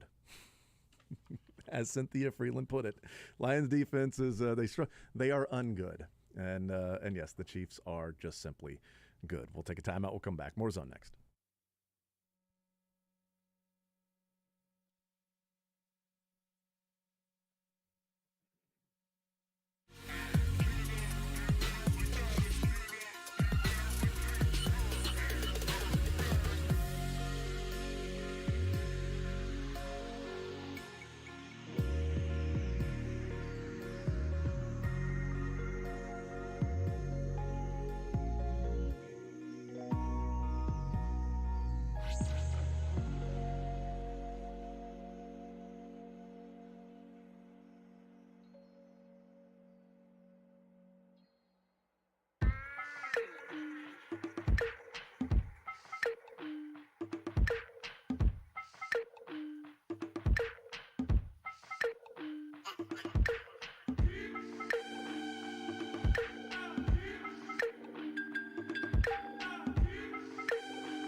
All right, thank you to Cynthia Freeland joining us here on Sports Radio 810 WHB. Jason Anderson with you, Josh Brisco, Dylan Michaels.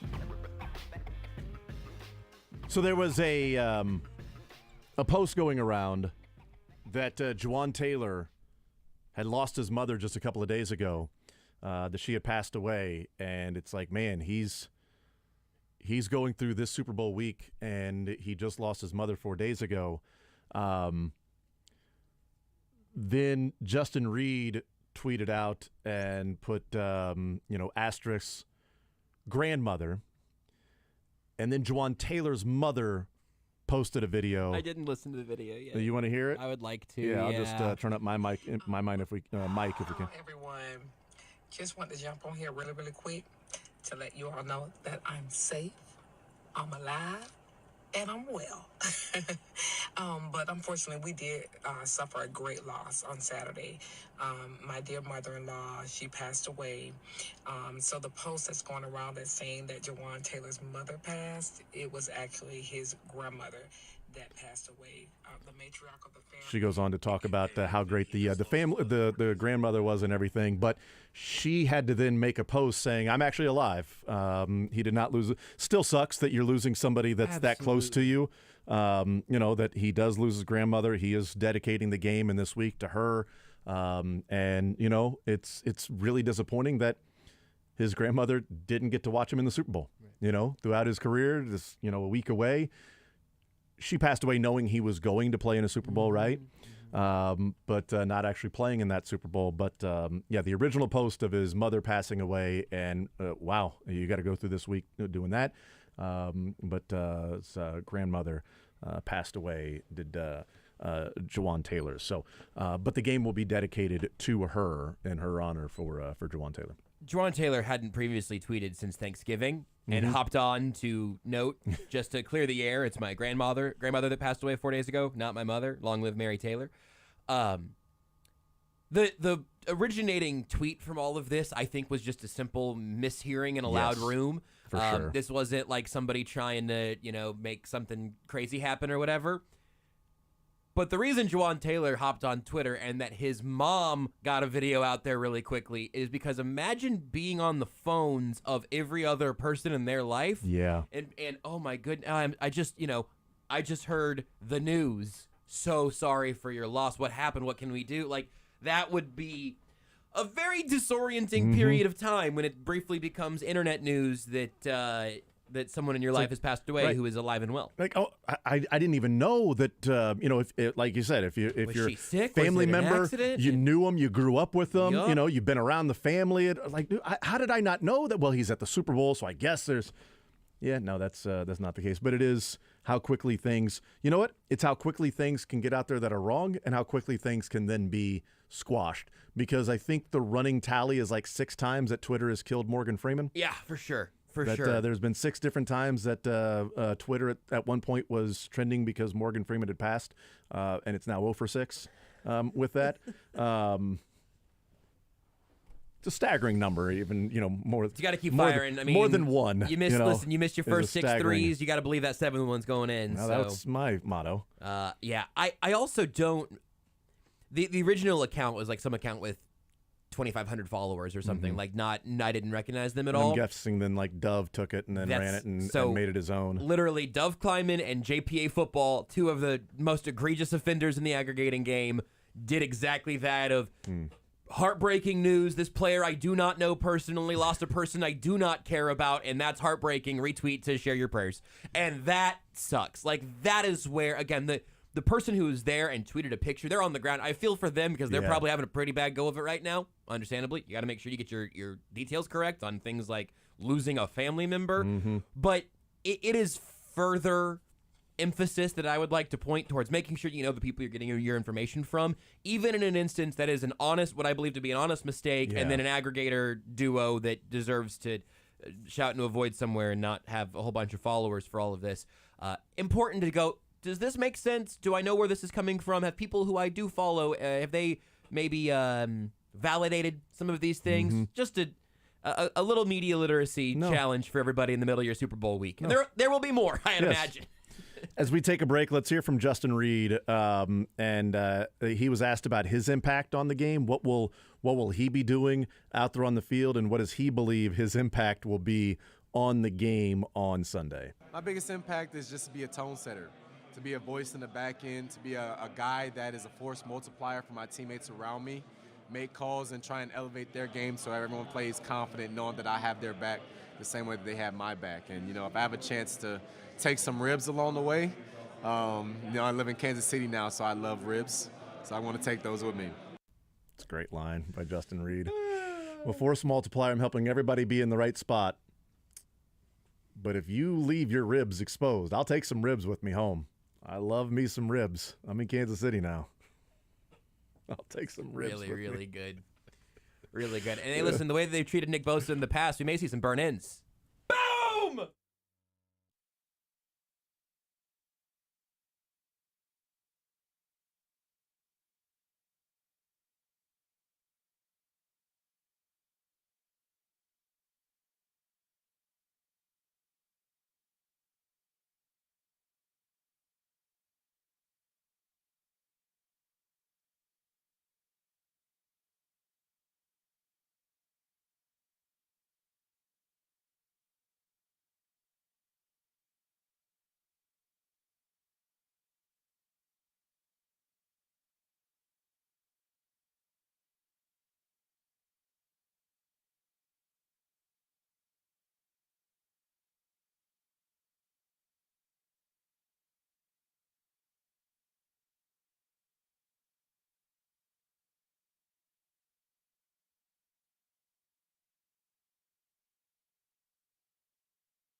All right, wrapping up this hour, we'll talk with Mick Schaefer coming up in the 1 o'clock hour. Here's some more from your Kansas City Chiefs and continue breaking down, talking about this Super Bowl with Mick Schaefer. See what they've all got going on. Aaron Ladd. Look, Andy Reid knew Aaron was back there somewhere. And God bless Aaron Ladd for asking the question about Nick Bolton. I mean, somebody needed to get a Mizzou question in there to Andy Reid, and I'm glad that Aaron Ladd was able to do that. Took one for the team. Unbelievable. It is fitting that it's Aaron back there in sort of the bleep it, Aaron's down there somewhere kind of mode. Yeah. Bleep it, there's a Mizzou question somewhere in this room. How amazing is Nick Bolton, right, Andy? Right? I mean, Mizzou What made. has Blaine Gabbert meant to this team, Coach? Mizzou made, right? I mean, come on.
The Zone is presented by Guaranteed Foods, delivering all natural food to Midwestern families since 1958. Enjoy healthier food, more free time, free delivery, and better value. Go to GuaranteedFoods.com. Hanging out with Mick Schaefer here on this Wednesday edition of the show. Where's Josh? Mick, what's the tallest thing you've ever climbed? Besides the ladder at work. Climbed? Yeah. I've rappelled down the Baltimore building. But you didn't like climb, 18 stories you downtown. didn't climb the I didn't building climb it to then rappel. No, I climbed climbed it in the elevator. Yeah, there you go. What's the tallest thing you've ever climbed, Josh? I mean, probably. You mean like using stairs or like scaling? Scaling. Because I got to the top of the Capitol building in Kansas at one point. Oh, that is freaky, by the way. It was wild. Those That's what comes stairs, to mind. there's like maybe a little bit of a railing there. That's it. You could, if you lose your balance, you're going straight down to that marble floor. We also did the Eiffel Tower. That was cool, but I didn't really climb that. climbed it was up mostly the outside of the I Eiffel wasn't Tower. outside. He's saying scaling it outside, climbing on the like outside. a rock wall or something. I may have done that, I may have done a rock wall at some point. Yeah, but it would be something like that. 2 stories for me. Definitely probably, wouldn't be like a concert venue. Yeah, I think it was 2 stories for me, as in like a rock wall. That, Yeah. you're connected and you're that place out in Blue Springs. I think I went there once. That's right. I asked that because there's a man that climbed the Sphere in Vegas. Is he up there? Did he get there? He got to the top. He got to the really? top. Yep. How do you climb a sphere? Just slide down? Or? Apparently, he's called the Human Spider-Man, and he climbs skyscrapers. Okay. That's sort of what he does. And there is video of. You found the video? I've just had the here's- live look here. Here's video of the guy on top of the sphere. Yeah, this isn't really for me. I don't think.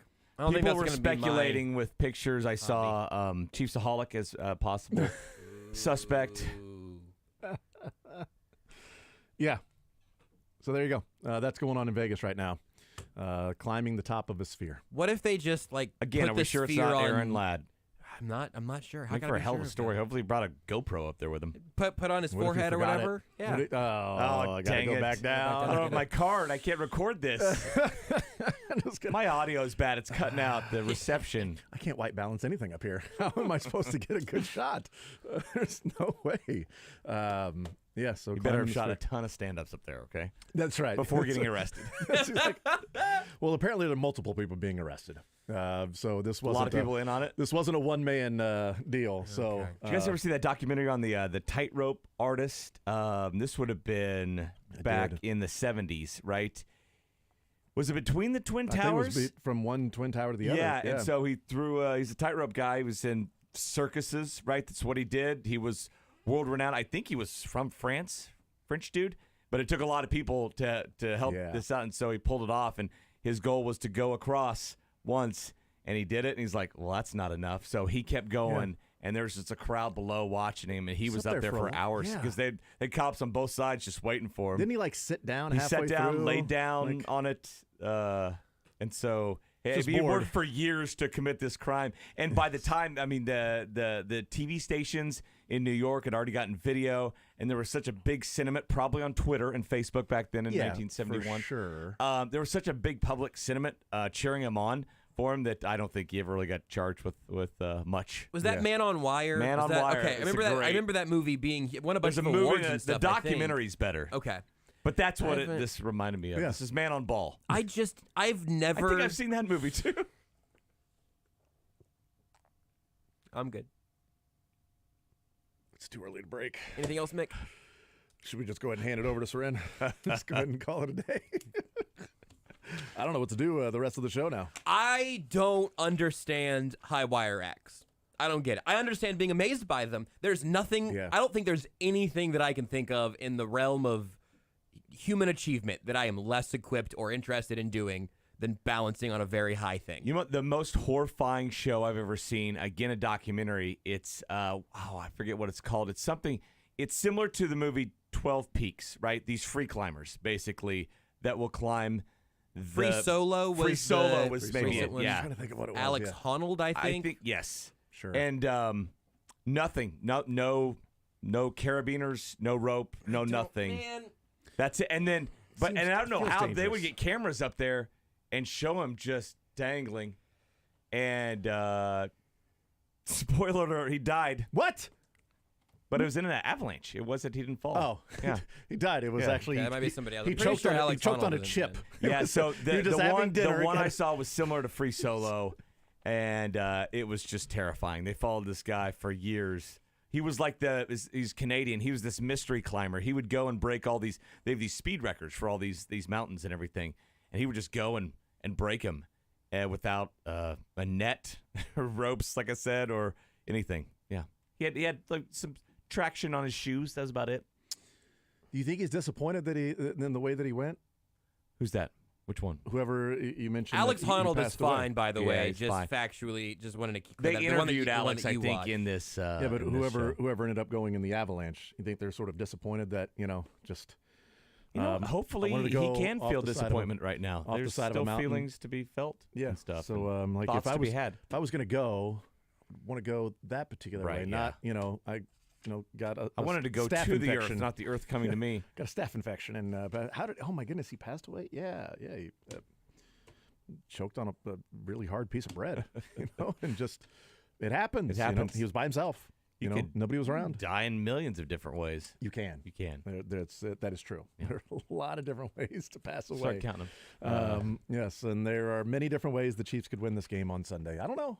We'll find out. A million, absolutely. There's probably a million different ways. I'm not going to die by falling off a high wire. I'm confident in that. This is not going to be used against me, although, man, if it would lead into some really funny content. I just can't envision myself being in that situation. What if you're forced into that situation? Then I will die that way. Then I will. Then actually, gonna say. I will 100% die falling off a high wire. Armageddon.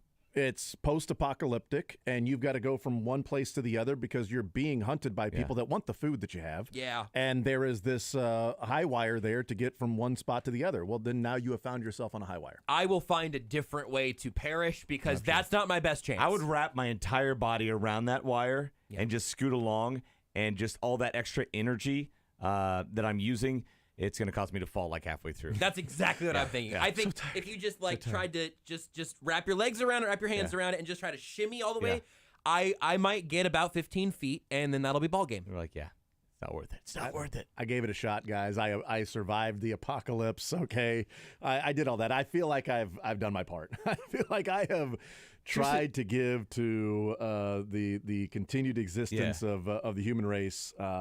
This is where it's over. I was taking a live look at a wide shot of that sphere. The first couple stories, you're going backwards and up, right? Yeah. It's like a ball. Oh, yeah. How are you getting those first couple stories before it at least flattens out and you're going directly vertical, and then eventually you've got a little bit of I guess gravity helping you a little bit. Would he have the suction cups? And that's how I think he might. Maybe gotta have the this guy suction keeps cups. doing it. What is? Can Well, there's a million little TVs in that thing, right? Is he just grabbing onto a TV each time? Is that right? Oops, sorry about that. And did you don't want to fix that pixel. Did they keep the display going the whole time he was going up, and that big eye opens up to just It's stare at him? yeah, Don't you worry about would- he falls off. Hey, the technology's so good. It's amazing how bright it is here. Someone who's not bright. Mick Schaefer joining us here. No, that was not the segue. Okay, sorry. It was not the segue. Why was that the first thing you thought of? That's what I thought. That's because it's the first thing I thought Jason would think of. No, not at all. Nick Jacobs tweeted out earlier today. Come on. Nope, still not there yet. Okay, good. Nick Jacobs tweeted out an excerpt from a story in the San Francisco Chronicle about Mark Davis, the Raiders owner. Yeah, seems like a smart guy. So what did dumb Nick say? So we got there. Oh. No, it was an excerpt about the Chiefs at the Raiders practice facility. Love you, Nick. And about the Raiders hosting a Super Bowl that has the Chiefs and the 49ers in the Super Bowl. They're two of their most hated teams. And what that must be like. And Mark Davis, and part of it, one of the only lines that was interesting that he had was he's like, well, there's good news and bad news. Bad news, somebody will win. Good news, somebody's got to lose. So at least they'll be halfway happy for Mark Davis. But good way to think of it. This is where it'd be like the Rams and Broncos playing in Arrowhead when they're in St. Louis. Yeah, that's right. Mark Davis crows that he has one of the greatest facilities in the league, not only the stadium, but the Raiders' massive training center in suburban Henderson. The Chiefs will be using that facility this week, a condition of the Super Bowl bid, but a concept that might be making his late father, Al, irate from beyond the grave. Davis joked that Al would have bugged the place to monitor what the Chiefs would be doing. Here's where the excerpt is. By the way, I guarantee you that's a thought of the Chiefs, by the way. Yeah, for sure. Scott Pioli is walking around just to make sure there are no bugs or trash. There's a lot of Scott Piolis out there. Mark Davis said, quote, "Those players might be leaving their business cards in the lockers," Davis said, implying the Chiefs players will be so impressed with the facility they might want to join the Raiders. Oh. And he takes pleasure that the Chiefs will be in Vegas, knowing that, quote, "we kicked their ass here on Christmas Day." Here? End quote. Huh. So a couple things there. One, they beat them in Kansas City. Beat them in Kansas City. Never beat them in Vegas. Not in Vegas. Two, would the Chiefs just leave like business cards? Do Like they it's have- like, you think like Drew Patrick Mahomes Tranquil has is a just like business card? a free agent just leaving it in his locker, by the way, as they clean out the locker, just leave Drew Tranquil business card, linebacker, NFL. Like I what's want to his see a business Patrick card look like? Mahomes business card. It says quarterback, Kansas City Chiefs, and then like 4 ways to contact him. Right. Here's my With no work cell email. phone. No, it's cell phone, everything, a work email, like personal. Anyway, there's my address. There's 4 ways to contact him. It's all through his managers. Like each email and phone call is like to a calling center. Make Tom sure Condon, Bobby Stroop. Every time you call whatever number, you always hear the "make sure you listen because the options have changed." Because they've always changed. That no options have ever stayed the same. Do we have remember the survey of all the players about all the teams? Where did the Raiders? We should get a new one of those pretty did they soon. have? Yeah, it's a good question. Was that thing built? It probably was built when they did. That was only a year or so ago, right? Yeah, absolutely. I'm on it. But they kicked their ass on Christmas Day, man. Take that, Chiefs. What was the final? 23-20? I'm not sure. But there are, we were talking about, dynasties earlier in the show. And That's the game, though, that everybody's talking about, the Chiefs. The Vegas game put them on a path to Vegas. Absolutely. Even when the Raiders win, they lost. So they won that game, but it helped the Chiefs get to the Super Bowl. Yeah, that's a funny little nanny boo-boo. Funny flex that Mark Davis has there of I think it's funny that they're at our place, and our place is nice, and our guys are on vacation, but our place is nice. That's right. And we did beat them. In a season we didn't, we had a fire coach and didn't make a. See, look right over there. playoffs. See that banner? That banner, 2023. We kicked their ass on Christmas Day. It's right next to the banner of we drove around their field in 2020. The Raiders got an A+ on their locker room report card, and the Chiefs. Dylan was getting ready to weigh in. You just stole D-. Yeah, Chiefs locker room is small. Yeah, it's nice. The Raiders, nice facility, very nice facility. I'm just not sure there are any Chiefs players that are like, man, we're in the Super Bowl right now. I would love to practice here, and then always have the first of the year off.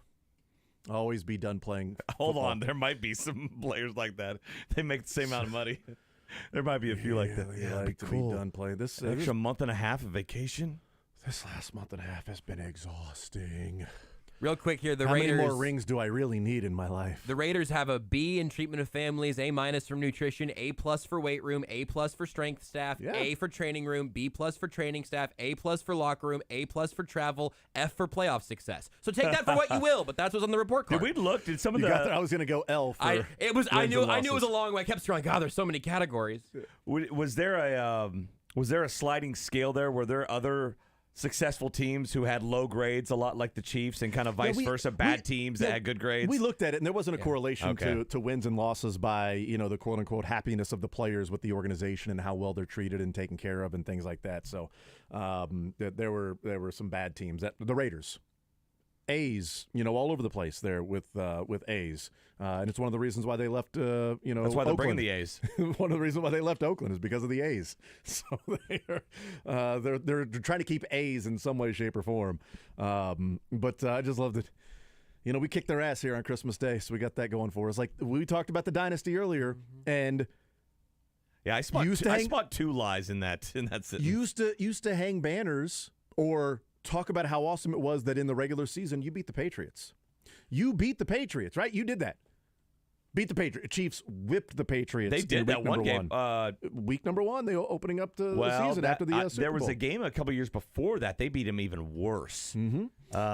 And that was only, I think, like a 10-point game or something like that. They won in New England. Yeah, and it's the end of the dynasty, right? End of the dynasty for the Patriots. And the Bengals hang the 3-1 banner. It was 20-14 was the Mahomes. final score on Kick their Christmas ass, man. Kick their ass. I mean, listen, I was in that boat on Christmas Day. I'm not going to lie. I'm like, okay, this team's going nowhere. This is the worst. You've ruined everybody's Christmas.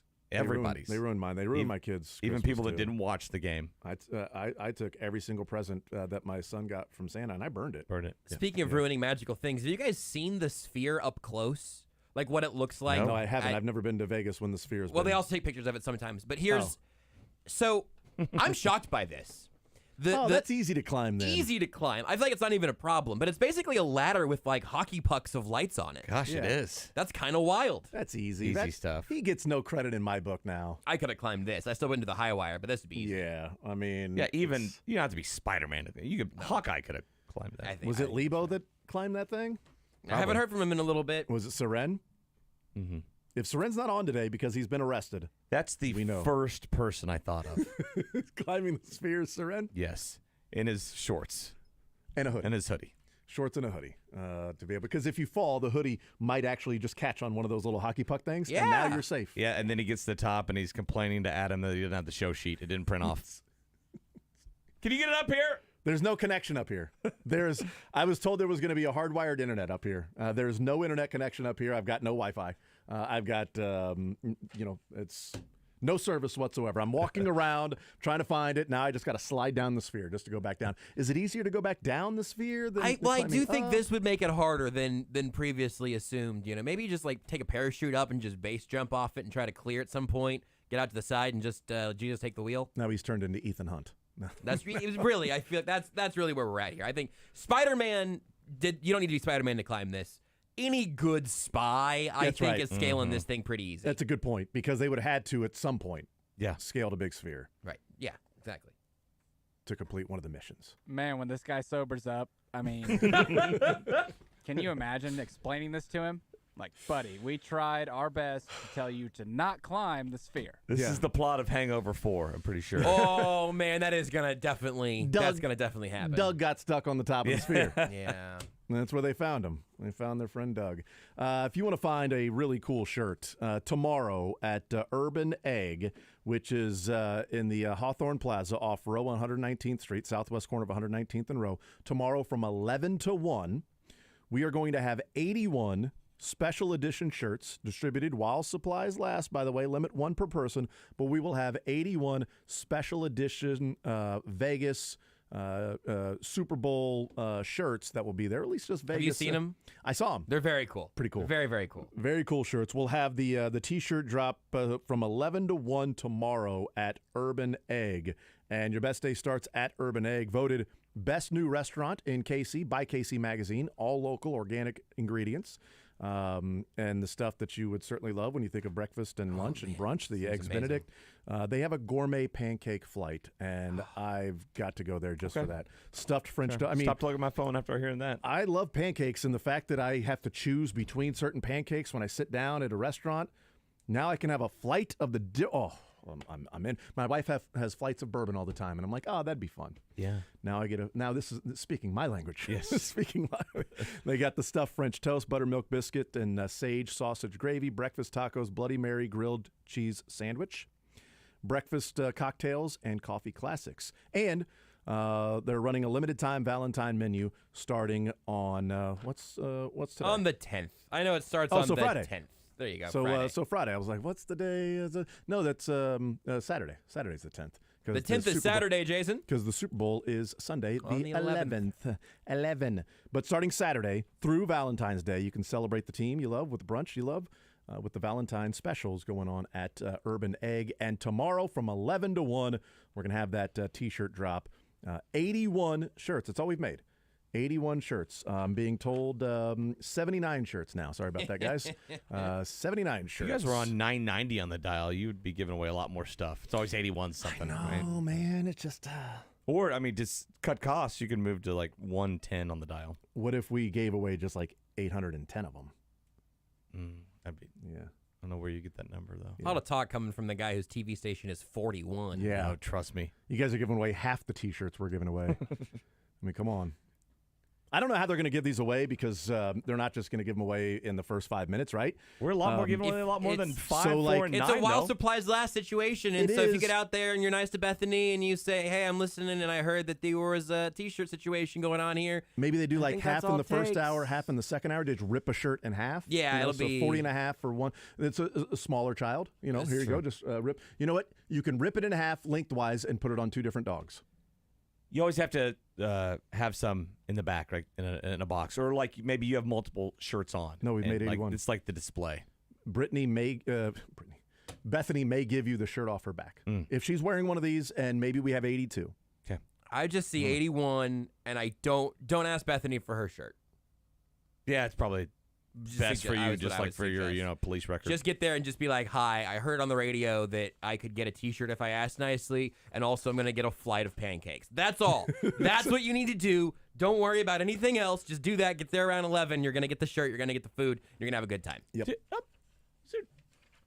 Too many things better in life than pancakes and a free shirt, right? Those are very Two high of the on best list. things out there. If I was really going to nitpick, I might say a free shirt and buttermilk biscuit and sage sausage gravy. Love some biscuits and gravy. That sounds like a little extra fancy version. That sounds wonderful to me. I'm with Mick. I'm with Pancakes. Mick. The gourmet pancake flights. No, So the flight all of the different types of pancakes pancakes is- that they have, and I get a free shirt to boot.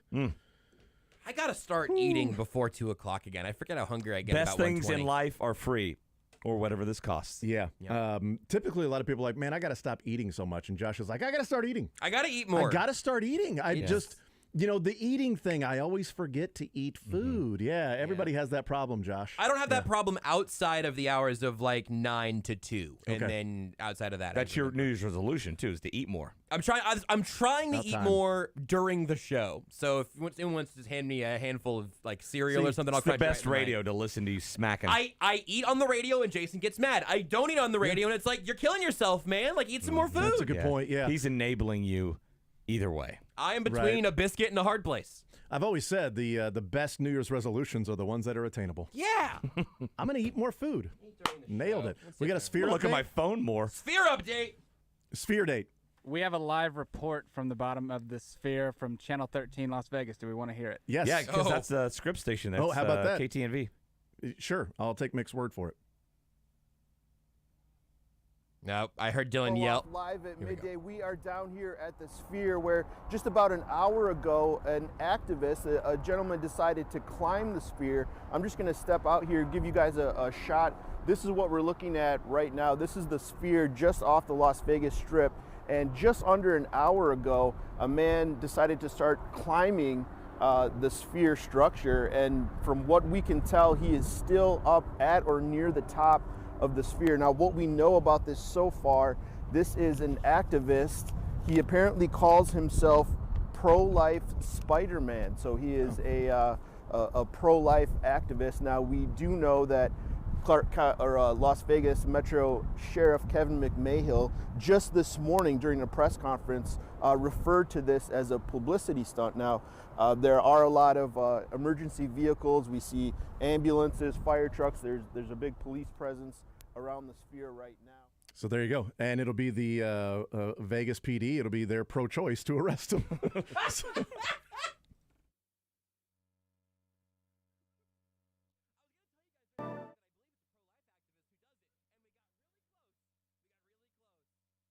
Here's my choice, everybody. My choice is at Green Light Dispensary. Also.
All right, we continue right here on Sports Radio 810 WHB. Jason Anderson with you, Josh Brisco, Dylan Michaels, Mick Schaefer, KSHB 41 Sports Director. You guys able to fill the road to the Super Bowl? Everything going on this week? First of You, all, Nick, it's the Jacob? road to Vegas. Road to Vegas? Oh, my bad. And I take a flight to Vegas, so I am not driving there. Sunday will culminate our coverage in the road to Vegas. It'd be weird if it Monday if it right. Like, we think we had the dates right? 4-hour pregame show. But it's like a pregame show to the pregame. We're aware you're going to be watching all afternoon. So ours is from 10 to 2. 4 hours. I hate those. That time is the worst. 10 to 2. No, it's great. Everybody watch. 10 a to 2 p, and that'll be our 32nd Road to Vegas show this postseason. This postseason. Kill me now. 6 to 7 every week, and this is the 5th week. Number 5. 1, 2, 3, 4, 5th. 1, 2, 3, 4, 5th. Number 5th. And then we got a 2-hour special Saturday night from 5 to 7. The Road to Vegas. So I've already got on it, and this is a great task for Josh, who really doesn't like tasks, but task oriented. Every year they come and they're like, all right, our show is called Road to Arizona, Road to Vegas, Road to Miami. I'm like, oh, okay. Next year it's going to be Road to New Orleans. Right. And so I always complain, we can think of something better. Like, nah, it's already decided. So I came back at them this year with like, this should be called All In on Vegas, right? Yeah. Right? All In. Yeah. And his like, it's too late. It's Road to Vegas. We're safe. And so I'm going to lay out how many. What do we know? The next 3 years for Super Bowls, maybe longer. I don't know. I'm gonna, however many we know, I'm gonna start putting together something not Road to New Orleans, something different, right? So Bourbon Street, Ball on Bourbon Street, something like that. Bourbon Ball, Bourbon Bowl, Bourbon Bowl, Bourbon Bowl, Path Might to be New Orleans. trademarked. Yeah, that's better. Yes. Ooh, Pat to Louisiana. On the way to L.A. (parentheses Louisiana), not Los Angeles. Breaking news, fellas, from James Palmer tweeting out, breaking. Steve Spagnuolo has received video evidence from his wife, Maria, of her meatballs sitting in a pot in the sauce, and they are on their way to Chris Jones ahead of Super Bowl 58. There we go. Chiefs by 40. Did you hear his answer yesterday when they asked what's so great about Steve Spagnuolo? He's Italian. Didn't. And then He did say that. Then he expounded, but at first he just kind of paused. Well, like, what he's makes him so great? He's Italian. I don't know how I missed that. I was listening to all the press conferences, and I cut clips of Drew Tranquil and Justin Reed. I don't know how you talking would have caught it, honestly. No. There's so much. Aaron tweeted it, and if it wasn't for that, I never would have seen it. I should just scroll Twitter instead of actually trying to listen to all the press conferences myself. Well, yeah, because people then will put out the good stuff for you. It's work smarter, not harder. And you hope that it's right, unlike Jawan Taylor and the news about his mom passing away. Which didn't happen. She's fine. His grandmother did pass, which isn't funny, but is not his mom passing. Which Media Week, everybody. So then he had to go to Twitter, and Justin Reed went to Twitter, and then his mom went to video and released a video saying, "I am fine and well." That happened today? That happened. Yeah, it all happened within the last an hour. like an hour. Yeah. God.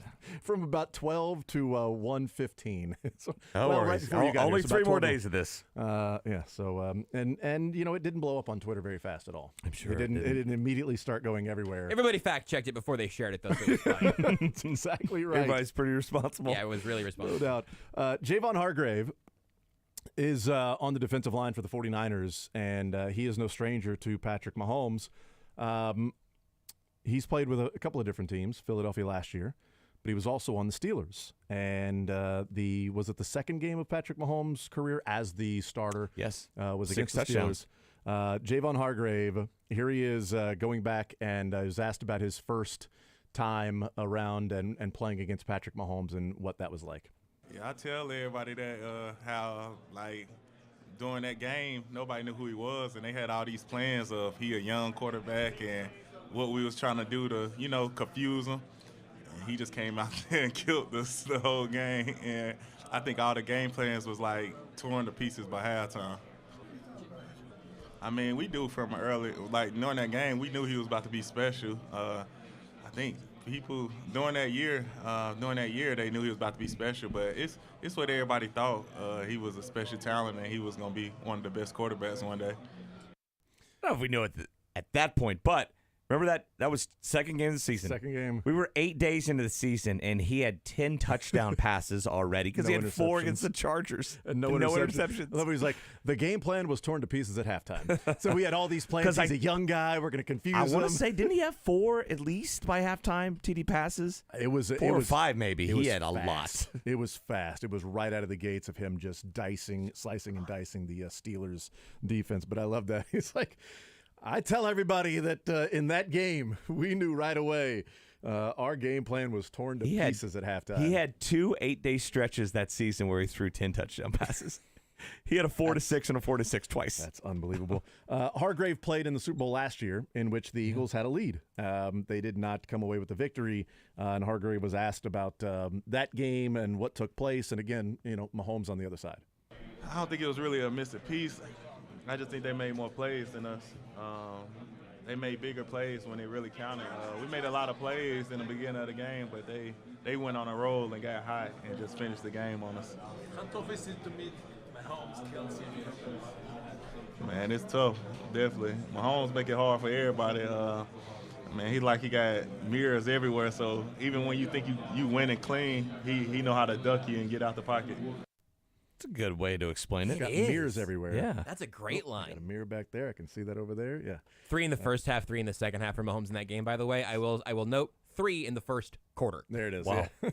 But he didn't get any in the second quarter, scrub. What a scrub. Yeah. That is great, though. It feels like Mahomes has mirrors everywhere. Like he's seeing every angle somehow, and the eyes in the back of his head. That really is. That's a great line. Yes. Very descriptive. Leo 6 again, you think? I think he will again. One game. When's the last time he had 5? Did he have a 4 this year at all? I'm on it. I don't think he had a 4 this year. I don't think he had a 4 this year. No.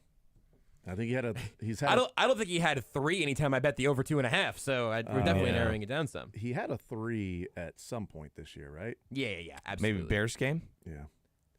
Did he? When you're only right? scoring like 14 and 17 a game, He had 4 against the Chargers, 3 against the Bears. No games beyond those with more than 2. Though. Okay, so that's crazy. And so that one Chargers game that was like 31-17 was Yep, that was a 4 passing touchdown day. 3 against the Bears, and then a whole bunch of 2s and a bunch of 1s, and then none at Denver. Like I entered the season on principle. Anytime there were plus odds with Mahomes over 2.5, I would just bet it. Yeah, just immediately, bet it. It's like betting K-State money line on principle alone on Monday night. K-State lost 4 in a row. KU just beat down Houston, and KU can't win on the road. And KU's a 3-point favorite. It's like Vegas is saying, please put money on Kansas. Please bet on Kansas. They're only a 3-point favorite, and K-State's lost 4 in a row, and they just beat Houston. And I don't know if I would have been confident for money line. Bet. I would have been confident for taking K-State. It's a principal bet. Vegas is begging you to bet on Kansas. I'll put some money. Not a lot, because I don't have that many principles. I'm not that principled when it comes to betting. Okay, but yeah, I just this team.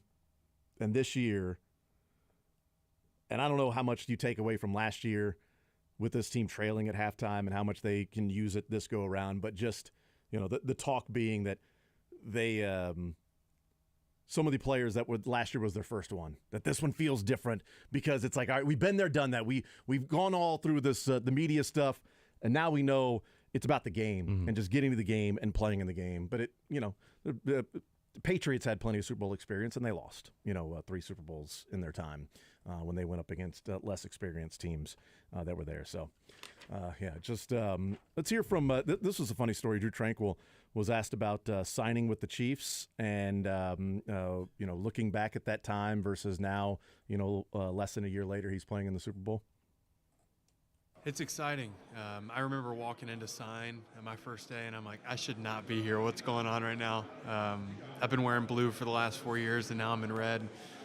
But I've grown a tremendous amount of respect for this organization, a lot of love for this organization and what they've done for me and my family, and just thankful for this opportunity. I should not be here. There's red everywhere. What am I doing? I'm a Charger. When he said that, at first I thought, I'm not good enough to be here. But he meant no, I'm good enough. It's just I've been with the rivals. It's red. This is so weird. Drew Tranquil was asked about embracing the moment and sort of being at this spot and not knowing if you ever get another chance. And, throughout his career that, now getting to do this. And he weighed in on what it's like to sort of embrace this opportunity. These opportunities are so few. I remember coming out of the tunnel in Buffalo in that divisional game, and I told our linebackers, I said, man, these opportunities, they're so few. Like, don't ever take it for granted. Like, I played on a team for 4 years, and we sniffed the playoffs once. We played in one playoff game and blew a big lead. You have to be hungry. You bring up another good point about being hungry. That's not a problem with this team, man. We're super hungry. And they do a good job of keeping us humble, too. I mean, look at all the cameras, all the lights. Like, everybody's here to kind of sing our praise. And, man, you guys have done such a good job. But at the end of the day, we still got a game to win. And nobody's going to remember the loser of this game. Nobody talks about who was in the Super Bowl. They talk about who won the Super Bowl. And we want to make sure we're not the ones being escorted off that field when the clock hits 0. I remember all the losers pretty much. Conference championship game losers, I don't. Right? Yeah, I remember the losers before the winners. You can smell your own. Most years, though, it's hard for me to remember the other teams in the championship. See, and I think that's the distinction.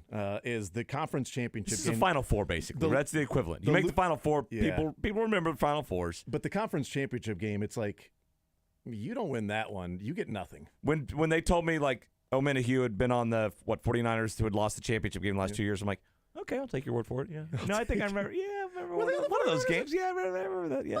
The 49ers were there. And it depends on who you are, too.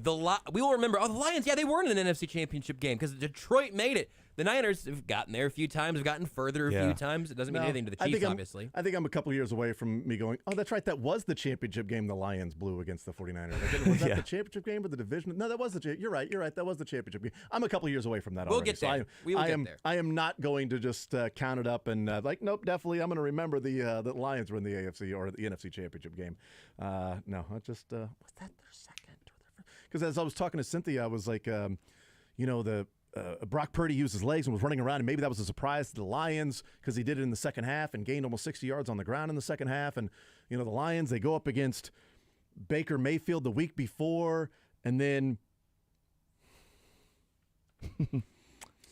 Matt Stafford in the first. Remember, they finally want to play. People were crying, right? It was such a big deal. And I'm like, who was it that they beat again? That was 3 weeks ago. Who was that's right. It was the Rams. Matt Stafford isn't a guy that I'm glad I eventually got there. As I'm talking about the previous quarterbacks that weren't exactly guys that were using their legs, and maybe it caught the Lions off guard. But it took me a little bit to think of, again, who was the team they beat for the first time in 70 years to win a playoff game? And just casual Chiefs fans here just have this Rolodex of all the Patrick Mahomes postseason wins, right? But if you bring up that dramatic comeback against the Texans, after the 19th season, to 99% of football fans out there, they'll be like, okay, I'll just take your word for it. Sure, I bet that happened. Is that the year they won it? Was that the, is that the year there was 3 other games that day? Mm-hmm. Okay, and was that 5 years ago? Okay, got it. Yeah, I'm not remembering that game. Then they played the playoffs the next, or the Patriots the next week. There were still 2 more rounds after that. Yeah, no. So, or was that then they lost to the Bucks, right? Was that which one was that? I can't remember. Which is also a really cool thing to have, is that you're trying to figure out which Super Bowl run it was for this Chiefs team. It's like, they beat the Texans and then they beat the Titans, but then they beat the Bills. That was another team. But did they beat the Bills in the championship? That's right. The Bills were in that championship game. Good for them. It's the best guess if you don't know. Just say Bills. Bills probably. They probably at some point they played the Bills in the playoffs, I think.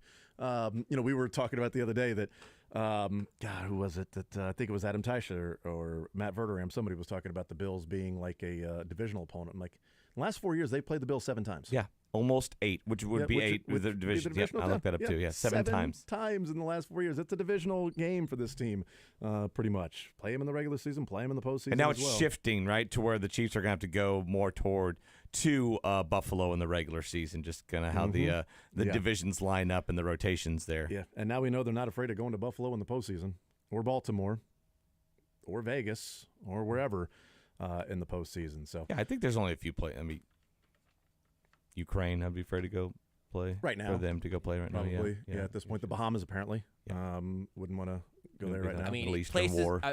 war zones and the Yeah. UNLV are like the two places that I would absolutely not let my football team touch the field of. Those two. Yeah. Yeah, you don't want to be killed or play on soggy grass.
All right, wrapping up the show here, but certainly keep it locked right here because Soren Petro will continue with the coverage from Radio Row as we continue to get closer and closer to the Super Bowl. Radio Row coverage and coverage of the Super Bowl in Las Vegas brought to you by DePasquale Moore Injury Attorneys. Car, truck, or motorcycle wreck, get the money you deserve. Mike's got this. And Hollywood Casino, all-new sportsbook at Hollywood Casino at Kansas Speedway, now open, remodeled with an all-new bar, ticker tape, leather sofas, and armchairs. So much more. The big game coming up on Sunday. It's also brought to you by the Low T Center. Do you know your numbers, fellas? If not, go to lowtcenter.com to get your levels checked. Low T Center, reinventing men's healthcare. And brought to you by Green Light Dispensary. Check out their amazing flower power deals all February long at greenlightdispensary.com.